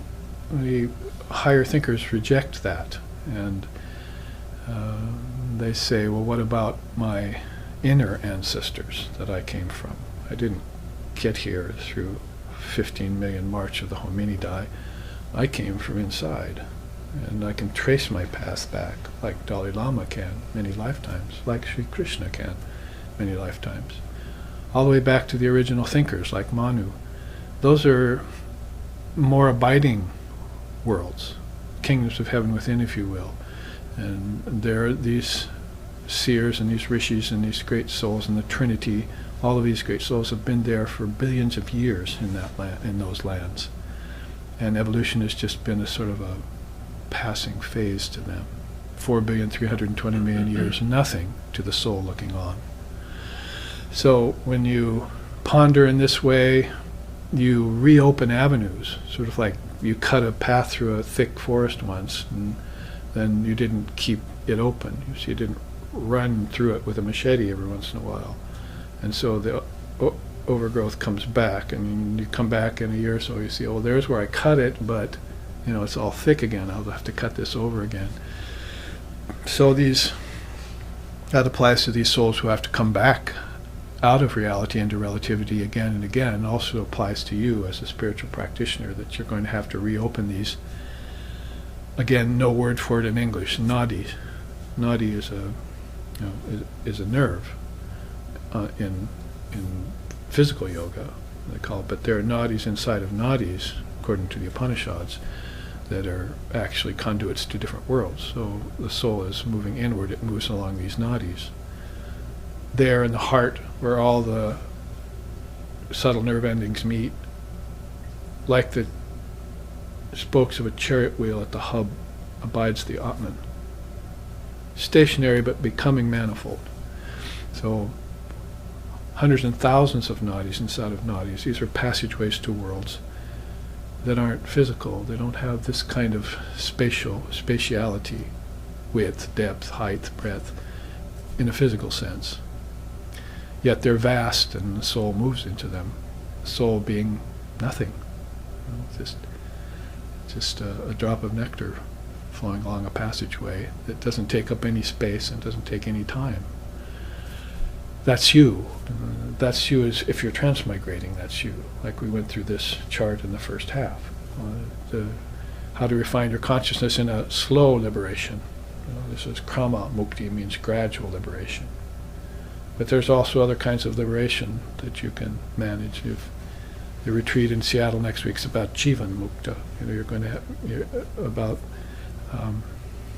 a liberation that happens to the living liberated being who got illumination in this lifetime.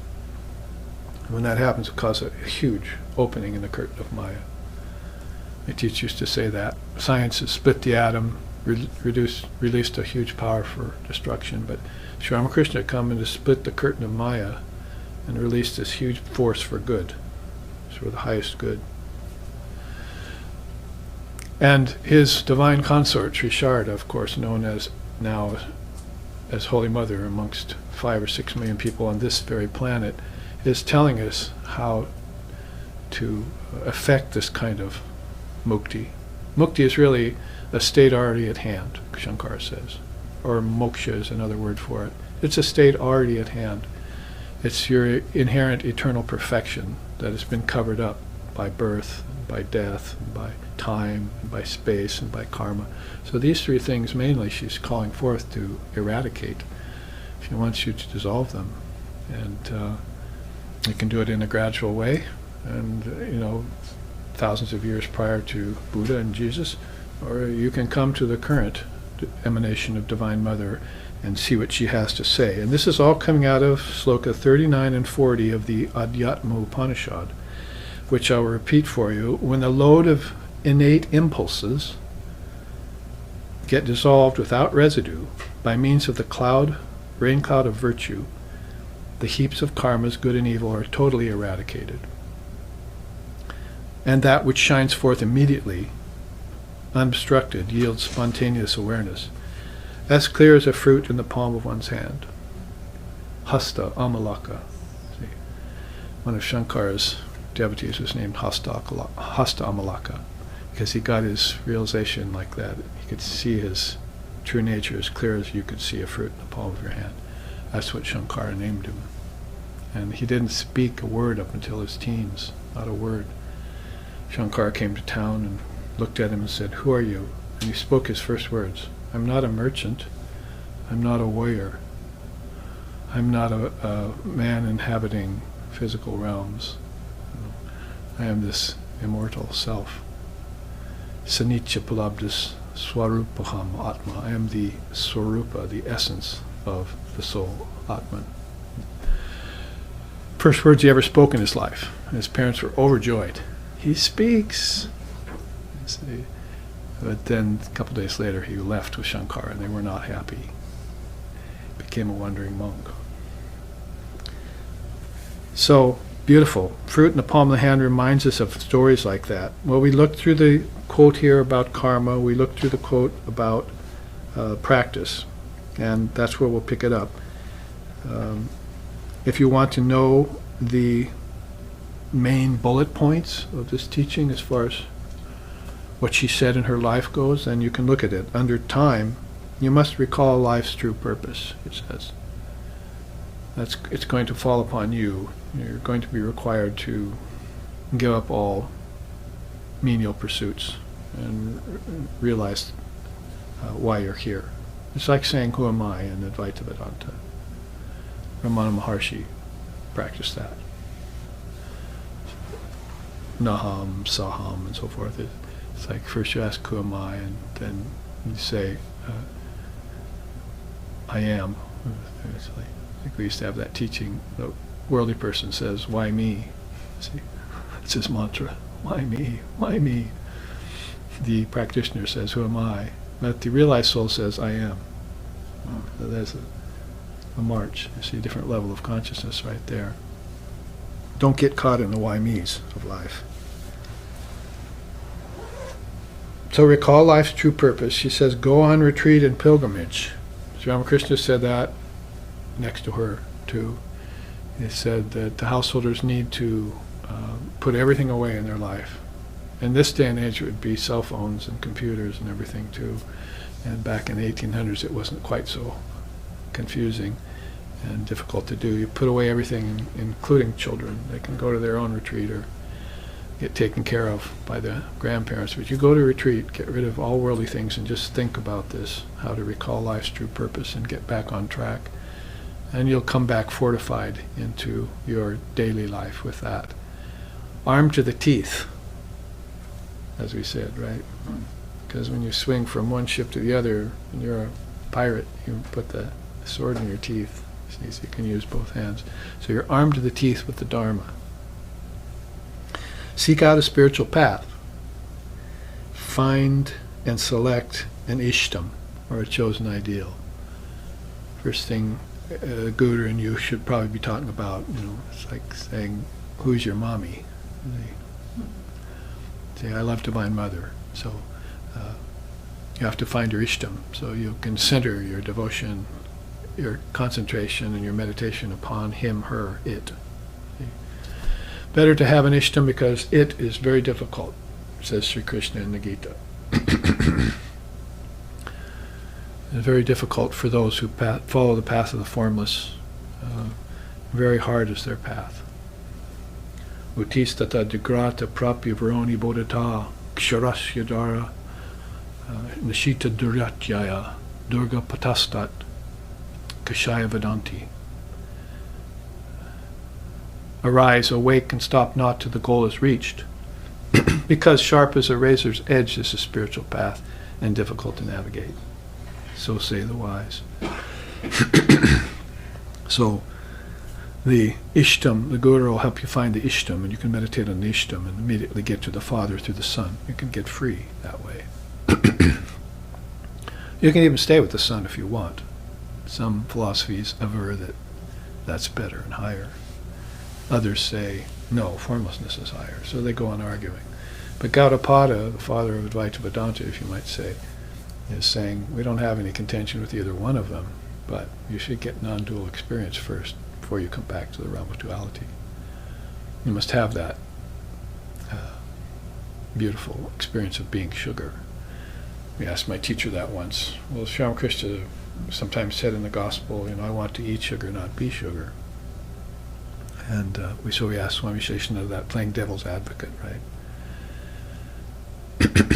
Because they used to ask her, says, what are we? What the hell are we?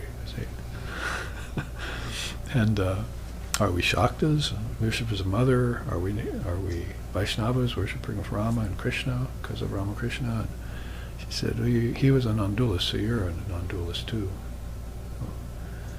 But we asked Swami Sheshananda that question. He said, they say that eating sugar is much better than being sugar. We'd rather eat sugar. And Swami Sheshananda went, that's because they don't know the bliss of being sugar yet. So there's this unalloyed, uninterrupted bliss that comes. If you have an ideal, an ishtam, and you're next to them, like Uddhava was for Krishna, or Arjuna was earlier, then Krishna goes away. How do you feel? See? There's pain, there's suffering, there's separation, always in the realm of duality. So let it be that way. But if you have the experience of non-duality before that happens, see, then you're not left in a lurch. You're not put off center or off the path. And so the efficacy of that is very important.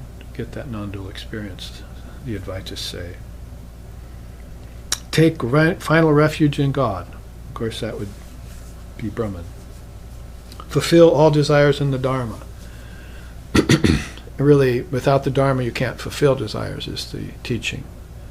The four fruits of life in the mother path are Dharma, Artha, Kama, and Moksha. Dharma means get these teachings and somebody to explain them to you, and then Artha means wealth, and Kama means desire. So if Dharma isn't put before Artha and Kama, then these things run afoul. You run afoul with them. Wealth becomes everything to you, and you'll even go to other countries and take it from them with violence, if necessary, or devious ways, through politics. But same with desire. If you have Dharma first, then desire will actually, as she said, roll off like thread off a spool. Because somewhere in your life you got this mind, it's called a spool, you see. And threads of white, black, and red are rolling on it all the time. That is, you're having experiences that are producing negative effects in your mind, and then you're having experiences that are mixed, ambivalent, and so forth. And so you're rolling that thread on, and at the same time you're having good experiences that are pleasurable. And so you're rolling three threads on. So she says at one time, when you take refuge in the Dharma, that spool will stop spinning. And you'd think that might be enlightenment. No, you have to roll those karmas off in the same way they went on. See? And this is a place where spiritual aspirants are feeling uncomfortable. They say, well, I got the mantra, I got the ishtam, I've taken refuge in God, but I'm not feeling enlightened yet, you see. I've still got trepidations, fears, doubts come to me. They're not as bad as they were before, but I still have them. See? So you have to realize there's a space there, a space there, a time when these things need to roll off. And to the extent that your practice is intense or lacking thereof, then that will happen faster or slower, as the case may be. Until finally you're completely free of that karma, and you're a jivan mukta, you're a living liberated soul. And then you just need to turn and help others, Holy Mother said. If you find yourself free, then on your way back to Brahman, turn and help others on your way. It was her plea.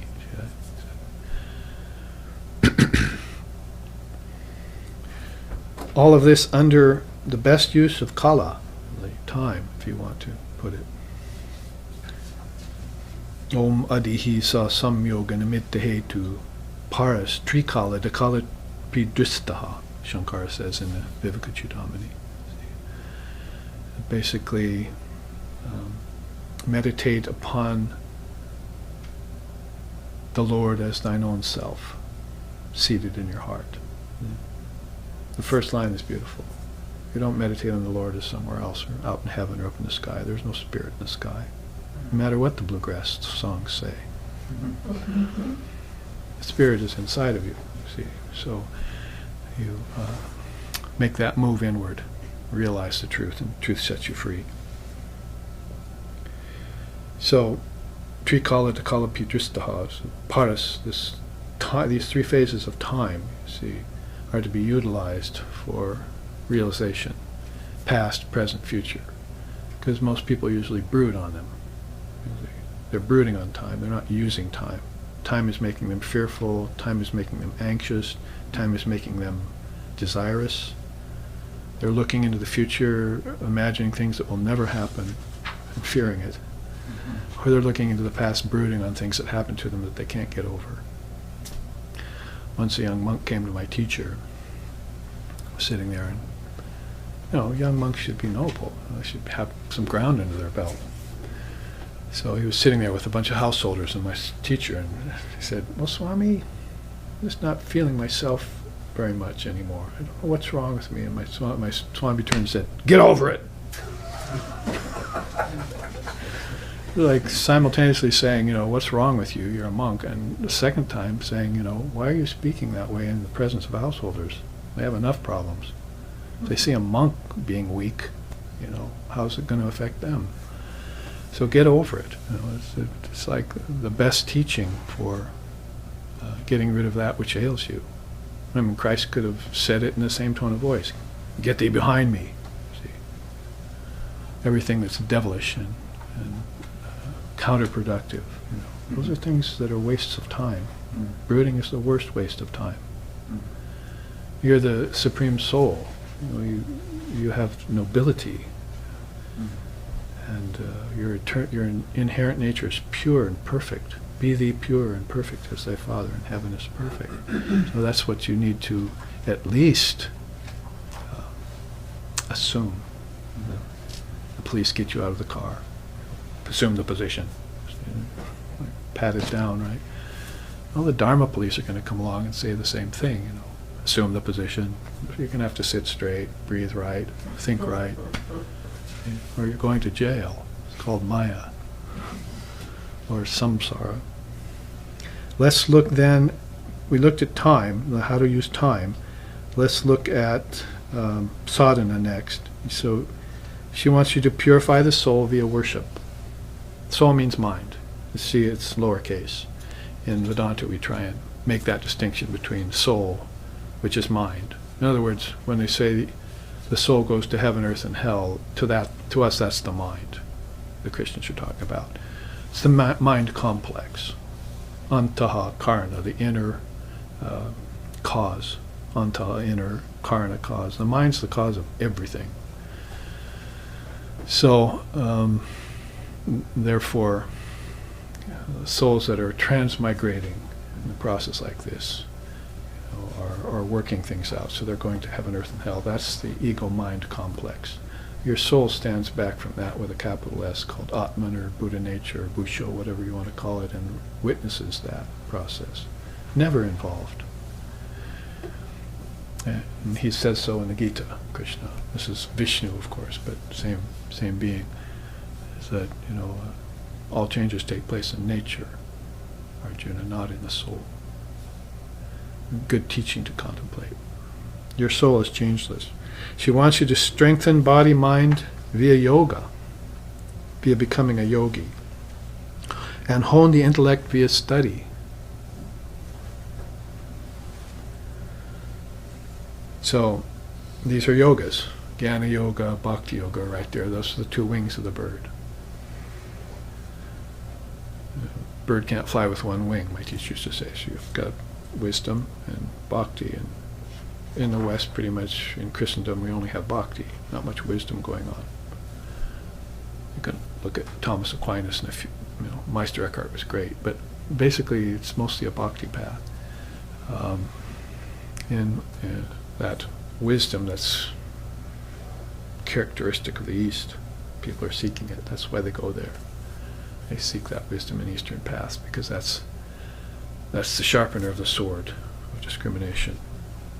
But put them together, you've got a two wings of the bird. You memorize the scriptures, too.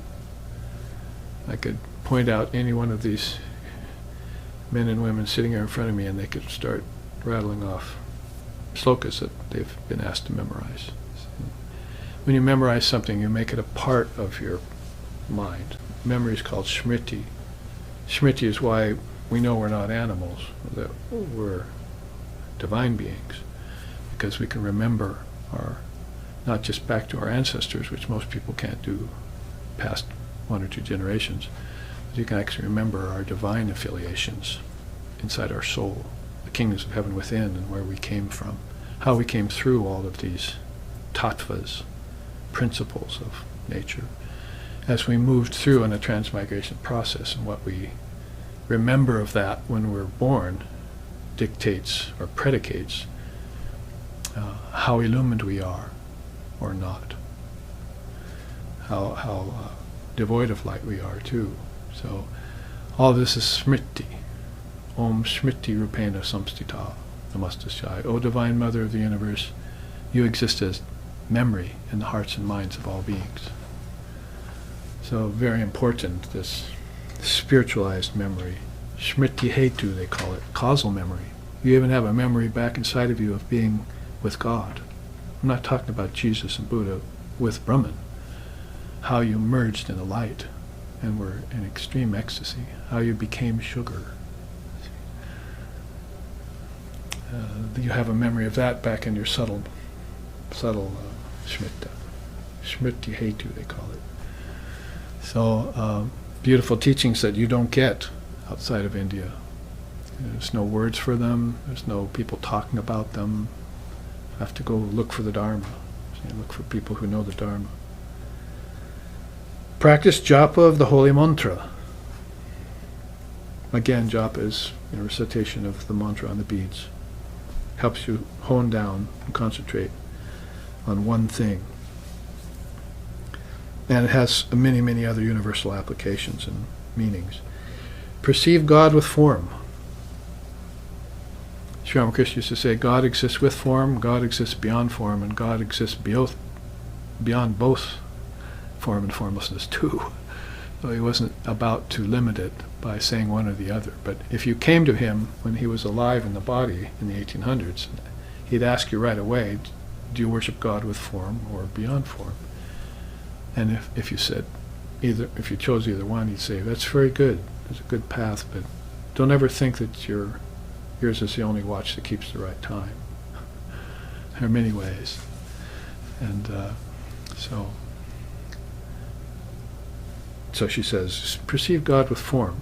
Sri Ramakrishna used to talk about jumping from the lowest to the highest step and not knowing what the middle steps are made of. You only know what the lowest step, say earth, and the highest step, some momentary samadhi, or some disembodied state for a while, a bardo, is like, but you don't know any of the kingdoms of heaven in between, or the many chambers of the Father's mansion that are stretched out between those two. So if you can stay high, more power to you, but more likely you're going to be dragged down those stairs. And maybe not remember until you wake up in the body again. And your first mantra is not, why me? It's not who am I, and it's not I am. It's wah, wah, wah. I've got to do this all over again. Sometimes when I teach in high schools and colleges, and first thing I'll say when I face off with students is, you're here again?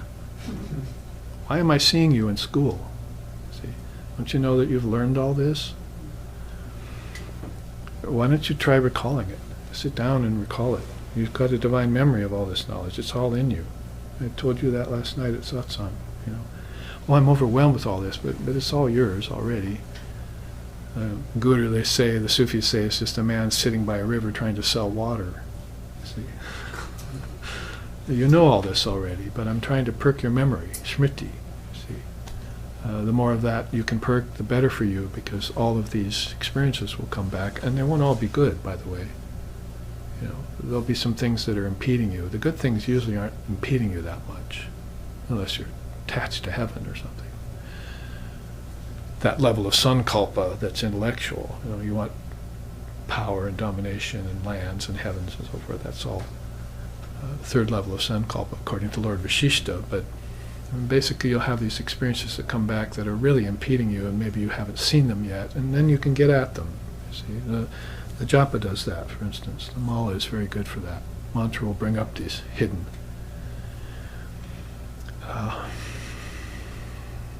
imbalances and misfiances and deceptions, and you make them right. Let's look at karma vinasha. So along the way, over time, as you're practicing, here's what will happen with your karmas. Awaken to the insidious presence of Maya. When I was, I think probably in my late teens I did. I wasn't happy in school. Nothing was satisfying me. The military was on my tail to go and do things I didn't want to do. Yada, yada, as they say, on and on. And I finally found out there was a group of beings called rishis in India that called this whole mess Maya, the queen of all four-letter words, if you know what I mean. And so then I was in good company right away, you see. I recognized it.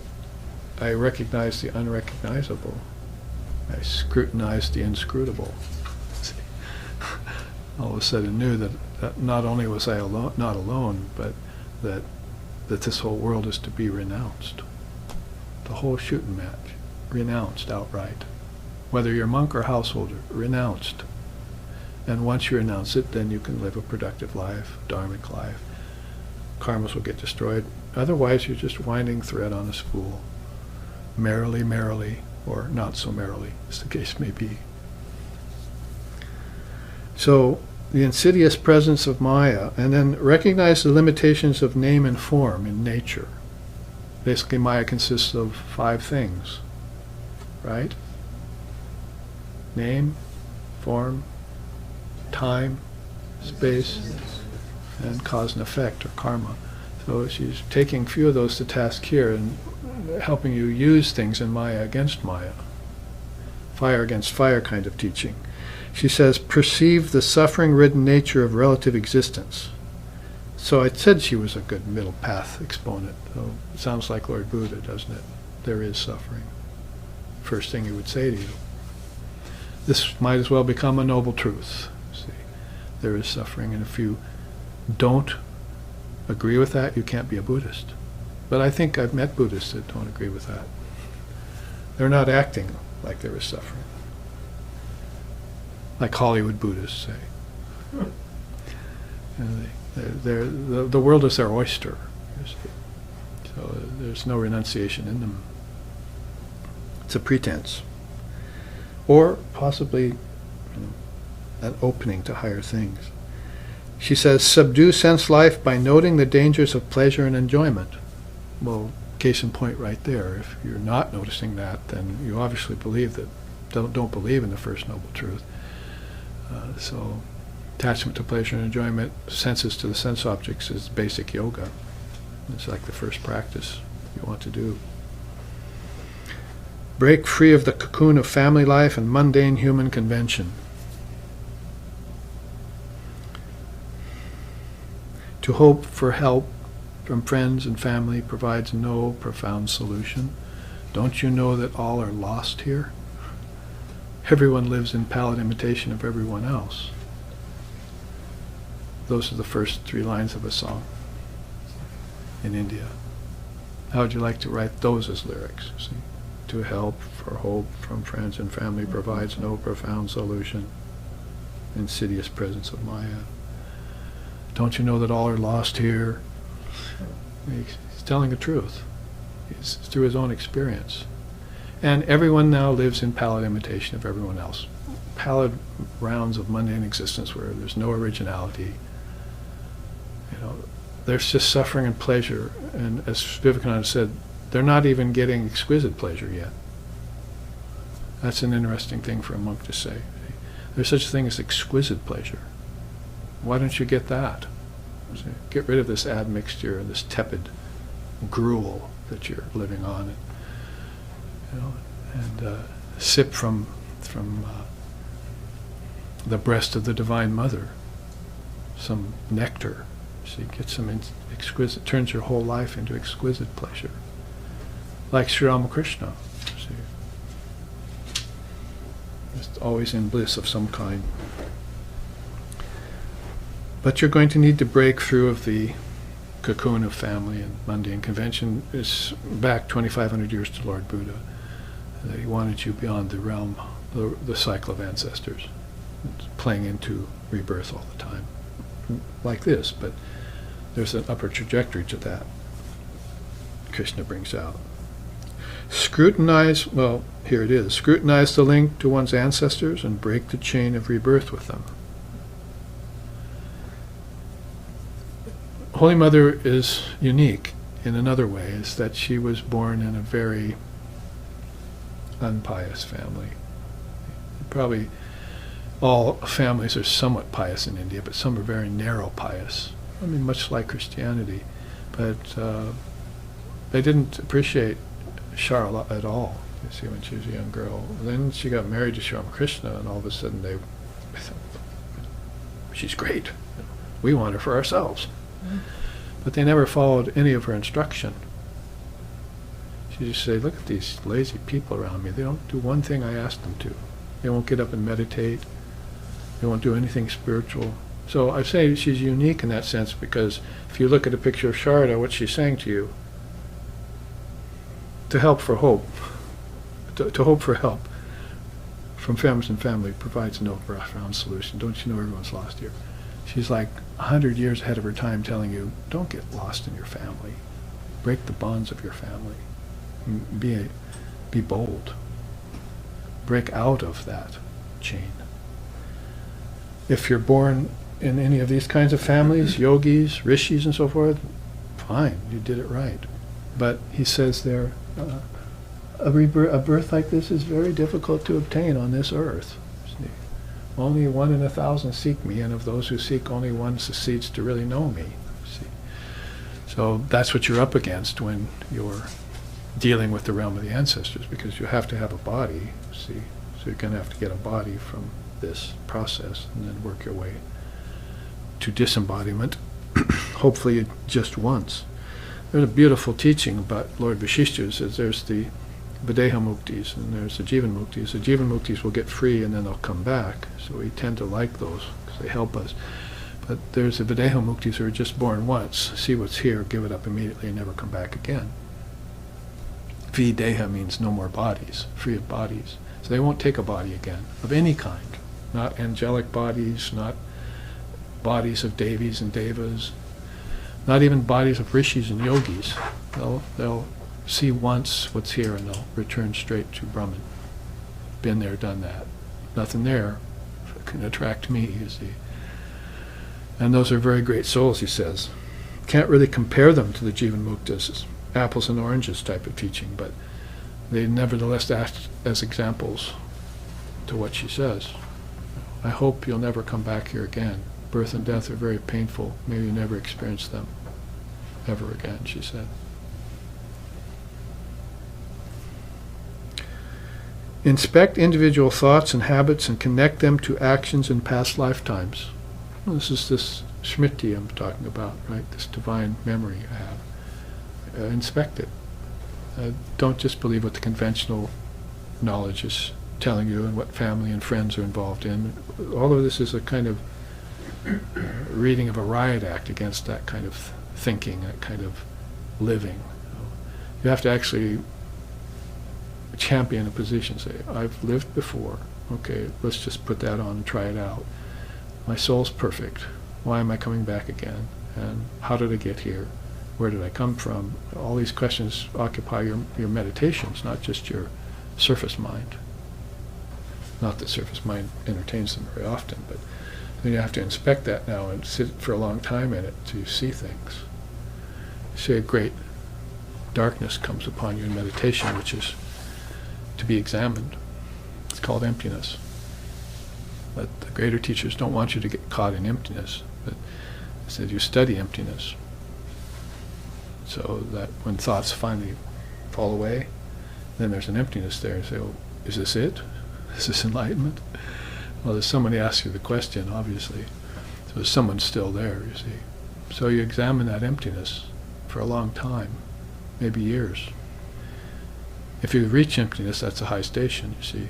Now you have to look at it, and then you'll see subtle things taking shape in the emptiness. Very, very subtle. Probably better to use the word causal things. The cause of your coming to earth in a body. Not just sperm, ovum, fetus, body, brain, and hopefully some knowledge comes to the brain later, but that's all physical. But actually way back in the causal, these subtle suggestions of why you made a move towards the ego. Why you became a separate I maker. That was better left out of the picture.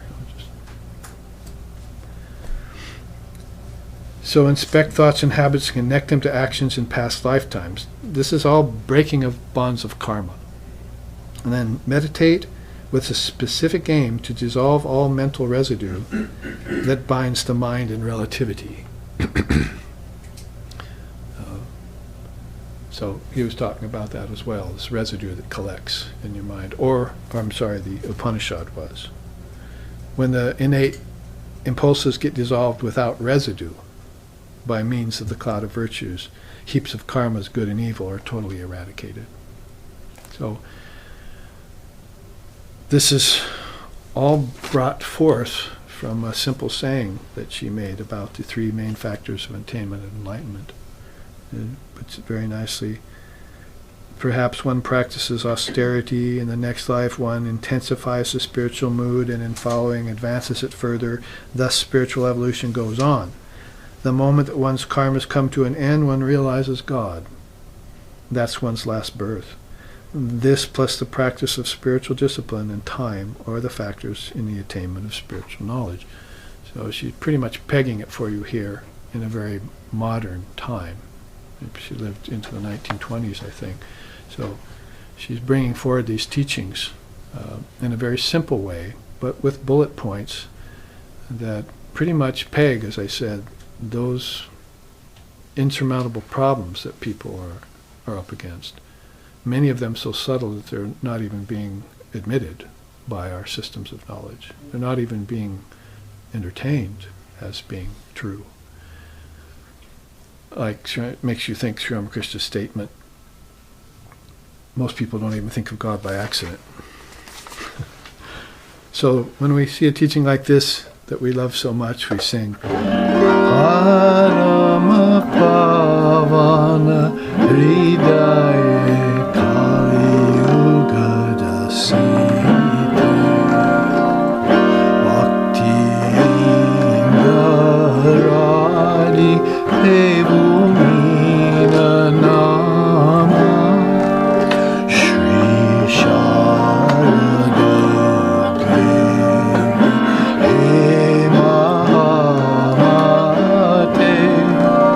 Shri Ramakrishna Gurudeva Samprite Shri Ramakrishna Gurudeva Samprite.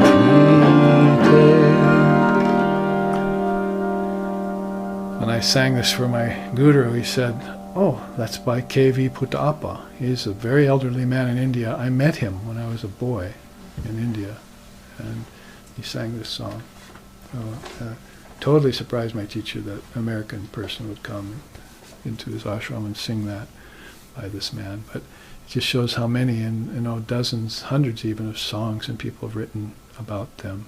There's a whole, I couldn't even shake a stick at all of them when I went to India, just about these people. Sri Ramakrishna, Holy Mother, and Swamiji, just in the last 100, 150 years. So a very swift stroke of Mother Kali's sword is coming forth in terms of this Kali avatar, we call it, this triple gem, this new triple gem. Buddhists have their triple gem. There's now Vedanta's triple gem. See this? It's here. It's called SRV, Sharada Ramakrishna Vivekananda. And we look into them and we find all the teachings embodied of all the religions, not just of India. That's why Swamiji used to sing Om Sarvadeva Swarupasya Sarvadevi Swarupinyaha, and so forth. Om Shtapakaya Cha Dharmasya Sarvadharma Swarupine Avatar Varishtaya Ramakrishnaya Te Namaha. So Om Shtapakaya, the one who is steady, Shtapakaya Cha Dharmasya, in the Dharma. And Sarvadharma Swarupine was also the essence of those dharmas that he was steady in. And Avatar Varishtaya, who represents the best of the divine incarnations of the world. To that one we offer our eternal salutations. So, new kid on the block, if you want. Hard to find a soul like he and Holy Mother and Swami Vivekananda. You probably have to look back to Shankara and Gaudapada, possibly Chaitanya in the Vaishnava sense, and Vishnu. In fact, when we think about Vishnu, there's a song we like to sing too. That's very beautiful.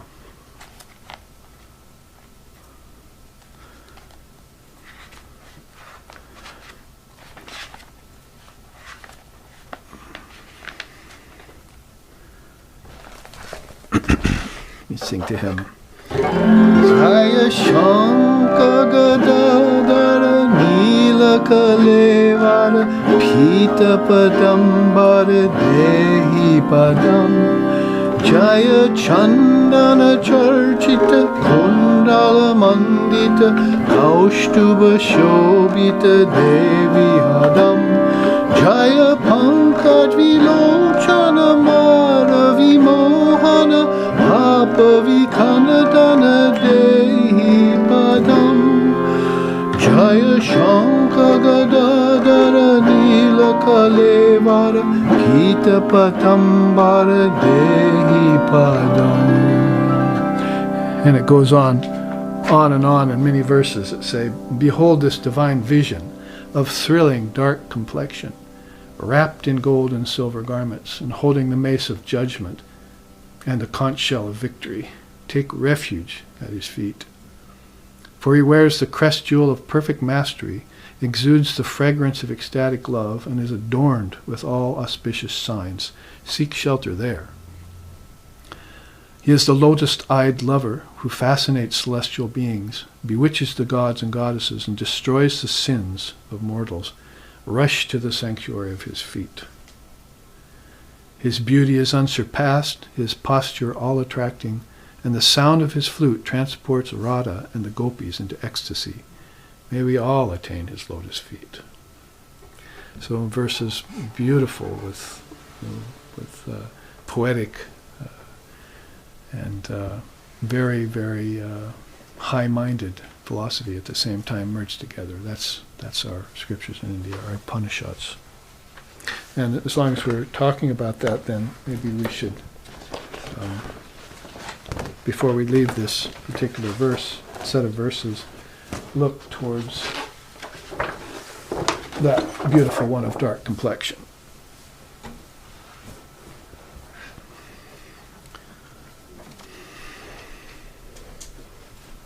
Because, of course, I was saying Krishna has a lot of teachings about karma, so does Ram.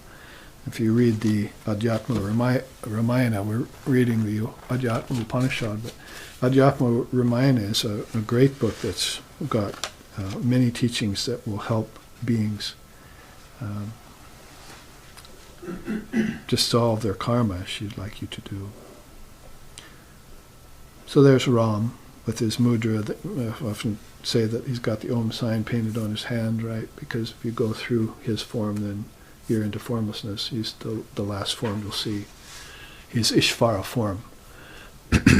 And so waking, dreaming, and deep sleep, is ended for you. And you're going to the Shvara, to the Turiya. You're going to the fourth state that's beyond form. So he'll usher you through. That's sort of like getting to the Father through the Son in our tradition. He says, this vibrating castle of karma, conjured by the mind in Maya, is fated to come crashing down about the ears of all and sundry. O seeker, take care, walk the rare royal path that leads up and out of Maya to the land of enlightenment. And this chart, the dynamics of karma yoga, we've looked at before, but it's gotten a facelift with this beautiful image behind. And we know some of the bullet points here. Perform duty meticulously but without laying claim to the fruits. It's like the first rule of action in India, called karma yoga. It's one of the 4 main yogas to how to act. So if you're talking about right perspective, make sure that you do all of this, like Vivekananda said, labor as love, work as worship. Everything you do ought to be done in the Lord. That's an old-timey religious way of saying it, but you know what I mean. It's to be done in divine consciousness with sensitivity. Also know that actions abide with gunas of Prakriti while Purusha is inactive. I've already quoted that in another way twice today. But that's basically a more philosophical way of saying the gunas are going around all the time. There's slothfulness, there's restlessness, and then there's balance. And those are happening to your mind. In the last minute you've been sitting here and you were like slothful for a few seconds, then you got active, then you got balanced, you see. But this is why you have to examine your mind. In meditation you'll see those gunas going around and then you'll want free of them. And those gunas are going around also in, 24-hour cycles and in 12-year cycles. It's the next step. Finally in lifetime cycles. And then you've got lifetimes of the God cycles and huge, they call them yugas. Yuga after yuga. So you get to Mahayugas and then Kalpas, and the whole thing is going on constantly, this wheel. When you see that, you want to be free of it. He says, execute all action fixed in yoga, being even-minded in success and failure. Refrain from producing any fruits of karma through selfish motivation. And so desire and selfishness makes those marks on your mind that are not just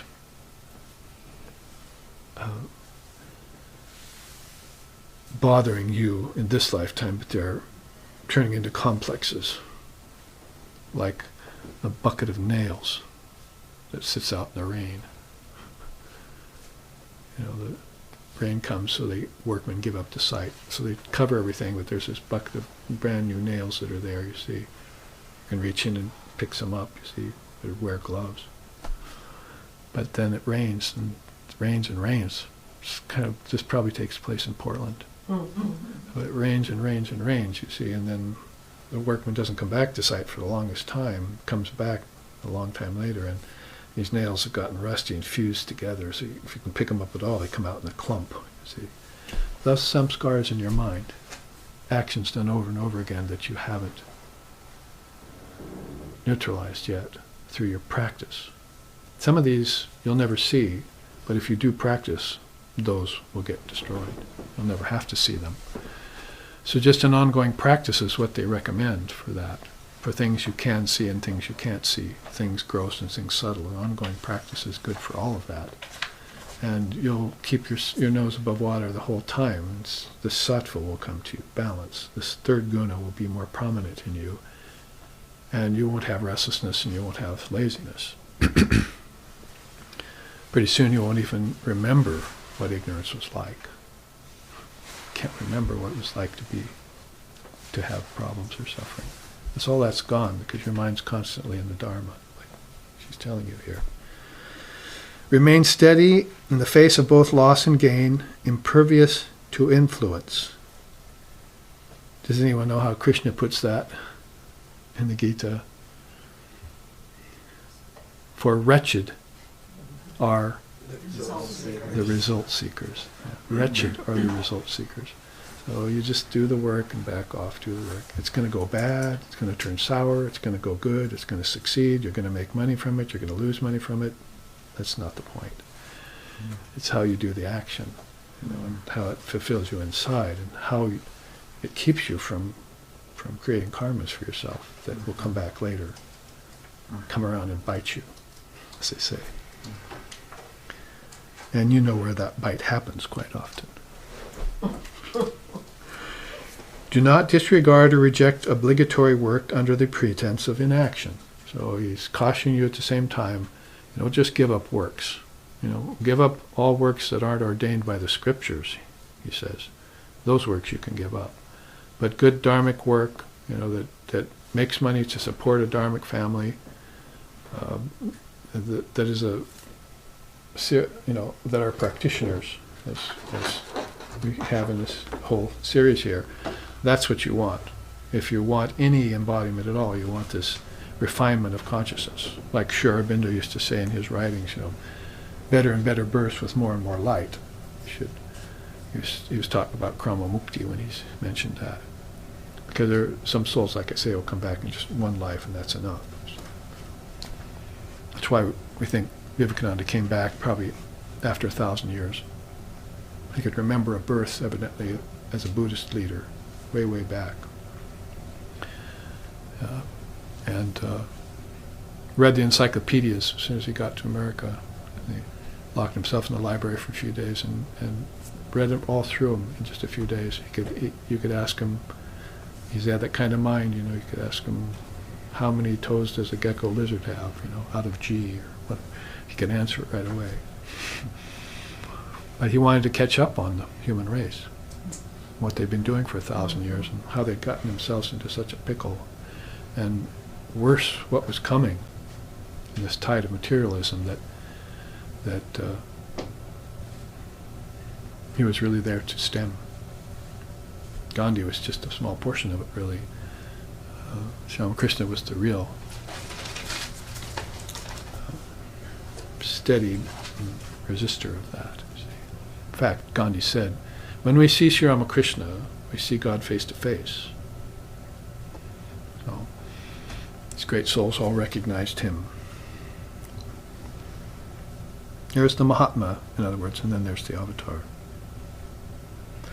Do all work as worship, as an offering to the Lord dwelling in all beings. So work as worship, labor of love, is how Swamiji put this into English for us. These are the dynamics of karma that Sri Ram talks about. There are also 3 grades of karma. There are also 4 kinds of karma. There are also 4 colors of karma. That's on a different chart. We could put those side by side someday. But as far as the 3 grades of karma go, and this is rather esoteric information to most of the people in the West who haven't even accepted the principle of karma yet.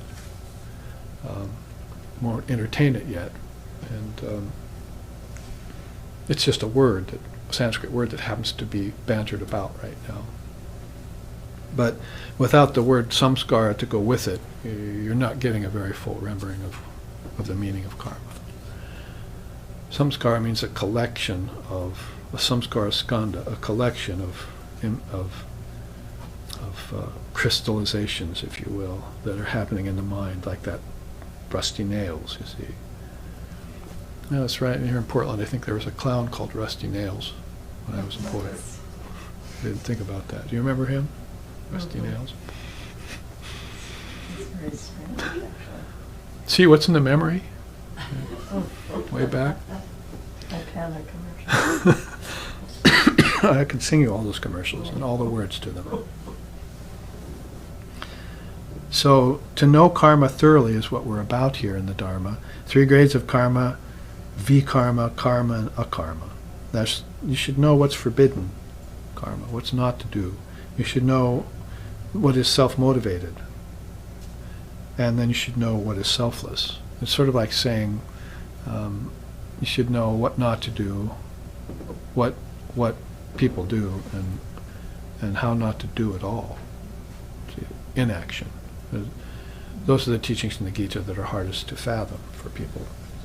You must know inaction in action, and action in inaction. And if you know that, then you're free. So what's that mean? So there's this art of non-doing, of doing while non-doing, is kind of what he's saying. And you see people doing that, like the greatest economists of the ages have been Krishna and Buddha and others, who could get the most done with the least amount of expenditure of energy without moving from their seat. Their mind is doing it all, so their mind controls it all. And they know the collective mind and they know the cosmic mind because they've come from it. He was called Rama Krishna, you see. So that's Vishnu is one of the main aspects of the Trinity. Well, we have, in terms of forbidden, acts done out of anger to inflict violence. So why is America on the brink of teetering all the time and maybe falling away of Rome and Greece? Is because they're inflicting violence on other countries, and that's pain and that's karma. Even if you were to go to help other countries, you'd be accruing karma. Who are you to help anyone? See? You know what I'm saying? Good and bad acts, they're both chains. So you think you're going to do good to somebody, like we're going to get rid of their hunger with food, then the other half of the world starts starving while you're away, or your own country falls apart while you're away. So any act you do, if it's not done in actionlessness, is karma binding, karma creating. You have to be very careful of that when you go out and do so-called good actions. Ignorant actions done at an inauspicious time. Perverse actions committed against the Dharma. Actions done out of guile and hypocrisy. All of these things are vikarma.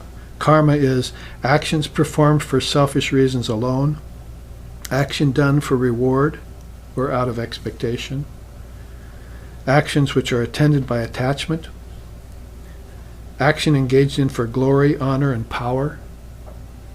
Sound familiar? Beneficial action abandoned due to difficulty. Then akarma, selfless karma. Doings devoid of design and desire. It's easy to memorize. They're all D words. Doings devoid of design and desire. You have no plan for it at all. So leave that results up to the Lord and the Mother of the universe. You just do the actions in the best way possible. Acts successfully subjected to the fire of yoga, my favorite, because that's what you do quickly to burn karma. But maybe you wouldn't have to go through such a long process and such a meticulous inspection. You just do everything in the fire of yoga. You burn it as you're doing it. Acts engaged in while thinking I do nothing. That's a very good action, you see. I, me, mine should all be transformed to thou, thee, and thine. The Lord does everything. Shakale tomari icha. That beautiful song we sing sometimes. That, O Mother, thou art the self-willed one. Others do work. You do all work, but others call it their own. There's a line there. So give it all away to Divine Mother. Actions free of hope and desire for possessions. Actions done by the mind steeped in wisdom. Work undertaken for the sake of sacrifice. These are all signs of karma, non-accruing actions that won't accrue karma. And Sri Krishna says there at the end, the threefold fruits of action, good mixed and evil, accrue after death to all who are attached, but no karma attends those who renounce. So back to my point earlier in the class, the world is to be outright, thoroughly renounced by monk or householder. It's just that the monk will renounce it both outwardly and inwardly, but the householder must renounce it inwardly only, and has to go out onward with the work outside in that way. So therefore we sing Etani vinati raghunandan se dukha dandva hamara bitao ji. Etani vinati raghunandan se dukha dandva hamara bitao ji. Dukha dandva hamara bitao ji. Dukha dandva hamara bitao ji. Dukha dandva hamara bitao ji. Dukha dandva hamara bitao ji. Etani vinati raghunandan se. So Tulsidas, beautiful devotee of Ram, also lover of Shiva and devotee of the Divine Mother, this universal soul, sings, "This is my prayer to thee, O Ram." Raghunanda is Ram. "Kindly destroy my mind's tendency to perceive duality." Nice prayer, huh? "And remove all sorrows and sufferings arising in my being, therefore. For Atman alone abides. Nothing else exists. It is attachment to relativity that gives birth to the miseries of life." So again, the message of renunciation. Tulasi dasa kaha kar jori, Tulasi dasa kaha kar jori, Bhavasagar tha marvaoji, Bhavasagar para utaroji, Bhavasagar para utaroji, Bhavasagar taro haroji, Bhavasagar para utaroji, Vitani vinati raghunandana se. This is my prayer to thee, O Raghunanda. Which means, "O Ram, can't you see Tulasidas praying to you with folded hands? Please take me swiftly to the distant shore of blissful transcendence, beyond this ocean of delusion where transitory existence is experienced again and again in seemingly endless cycles." So if you cause my mind to quit perceiving duality, then all my works also will be done in non-duality and no karma can accrue. So we really only took apart 2 slokas here of the Adhyatma Upanishad, not that we're in any great hurry, but we had a really thorough teaching on karma and on some of the mainstays toward the practice of enlightenment, these 3 charts we got through. So tomorrow we'll go on as usual with this, the non-occurrence of the impulse to enjoy with regard to objects of senses marks the acme of detachment. And I will show you something that's very beautiful. Look at him. Just look at him. He is the destruction of the world. This is Shiva. Everything will go. Everything that isn't Brahman will go. Swami Vivekananda is a young monk in his 20s. So, good picture to put on your altar when you want to cause the mind to quit perceiving duality and destroy all karmas. Om Bhadram Karnabihi Sriniyama Devaha Bhadram Parshema Akshabirya Jatraha Sthirairangish Tushtabam Sastanavir. Om Shantihi Shantihi Shantihi. May we see with these eyes what is good and spiritual, hear with these ears what is noble and uplifting, and may we, while living a life of sacrifice and worship to the Mother and the Lord of the universe, live a life which is beneficial to all other beings and to ourselves. Om, peace, peace, peace. May peace be unto us, and may peace be unto all. Om Hari Om.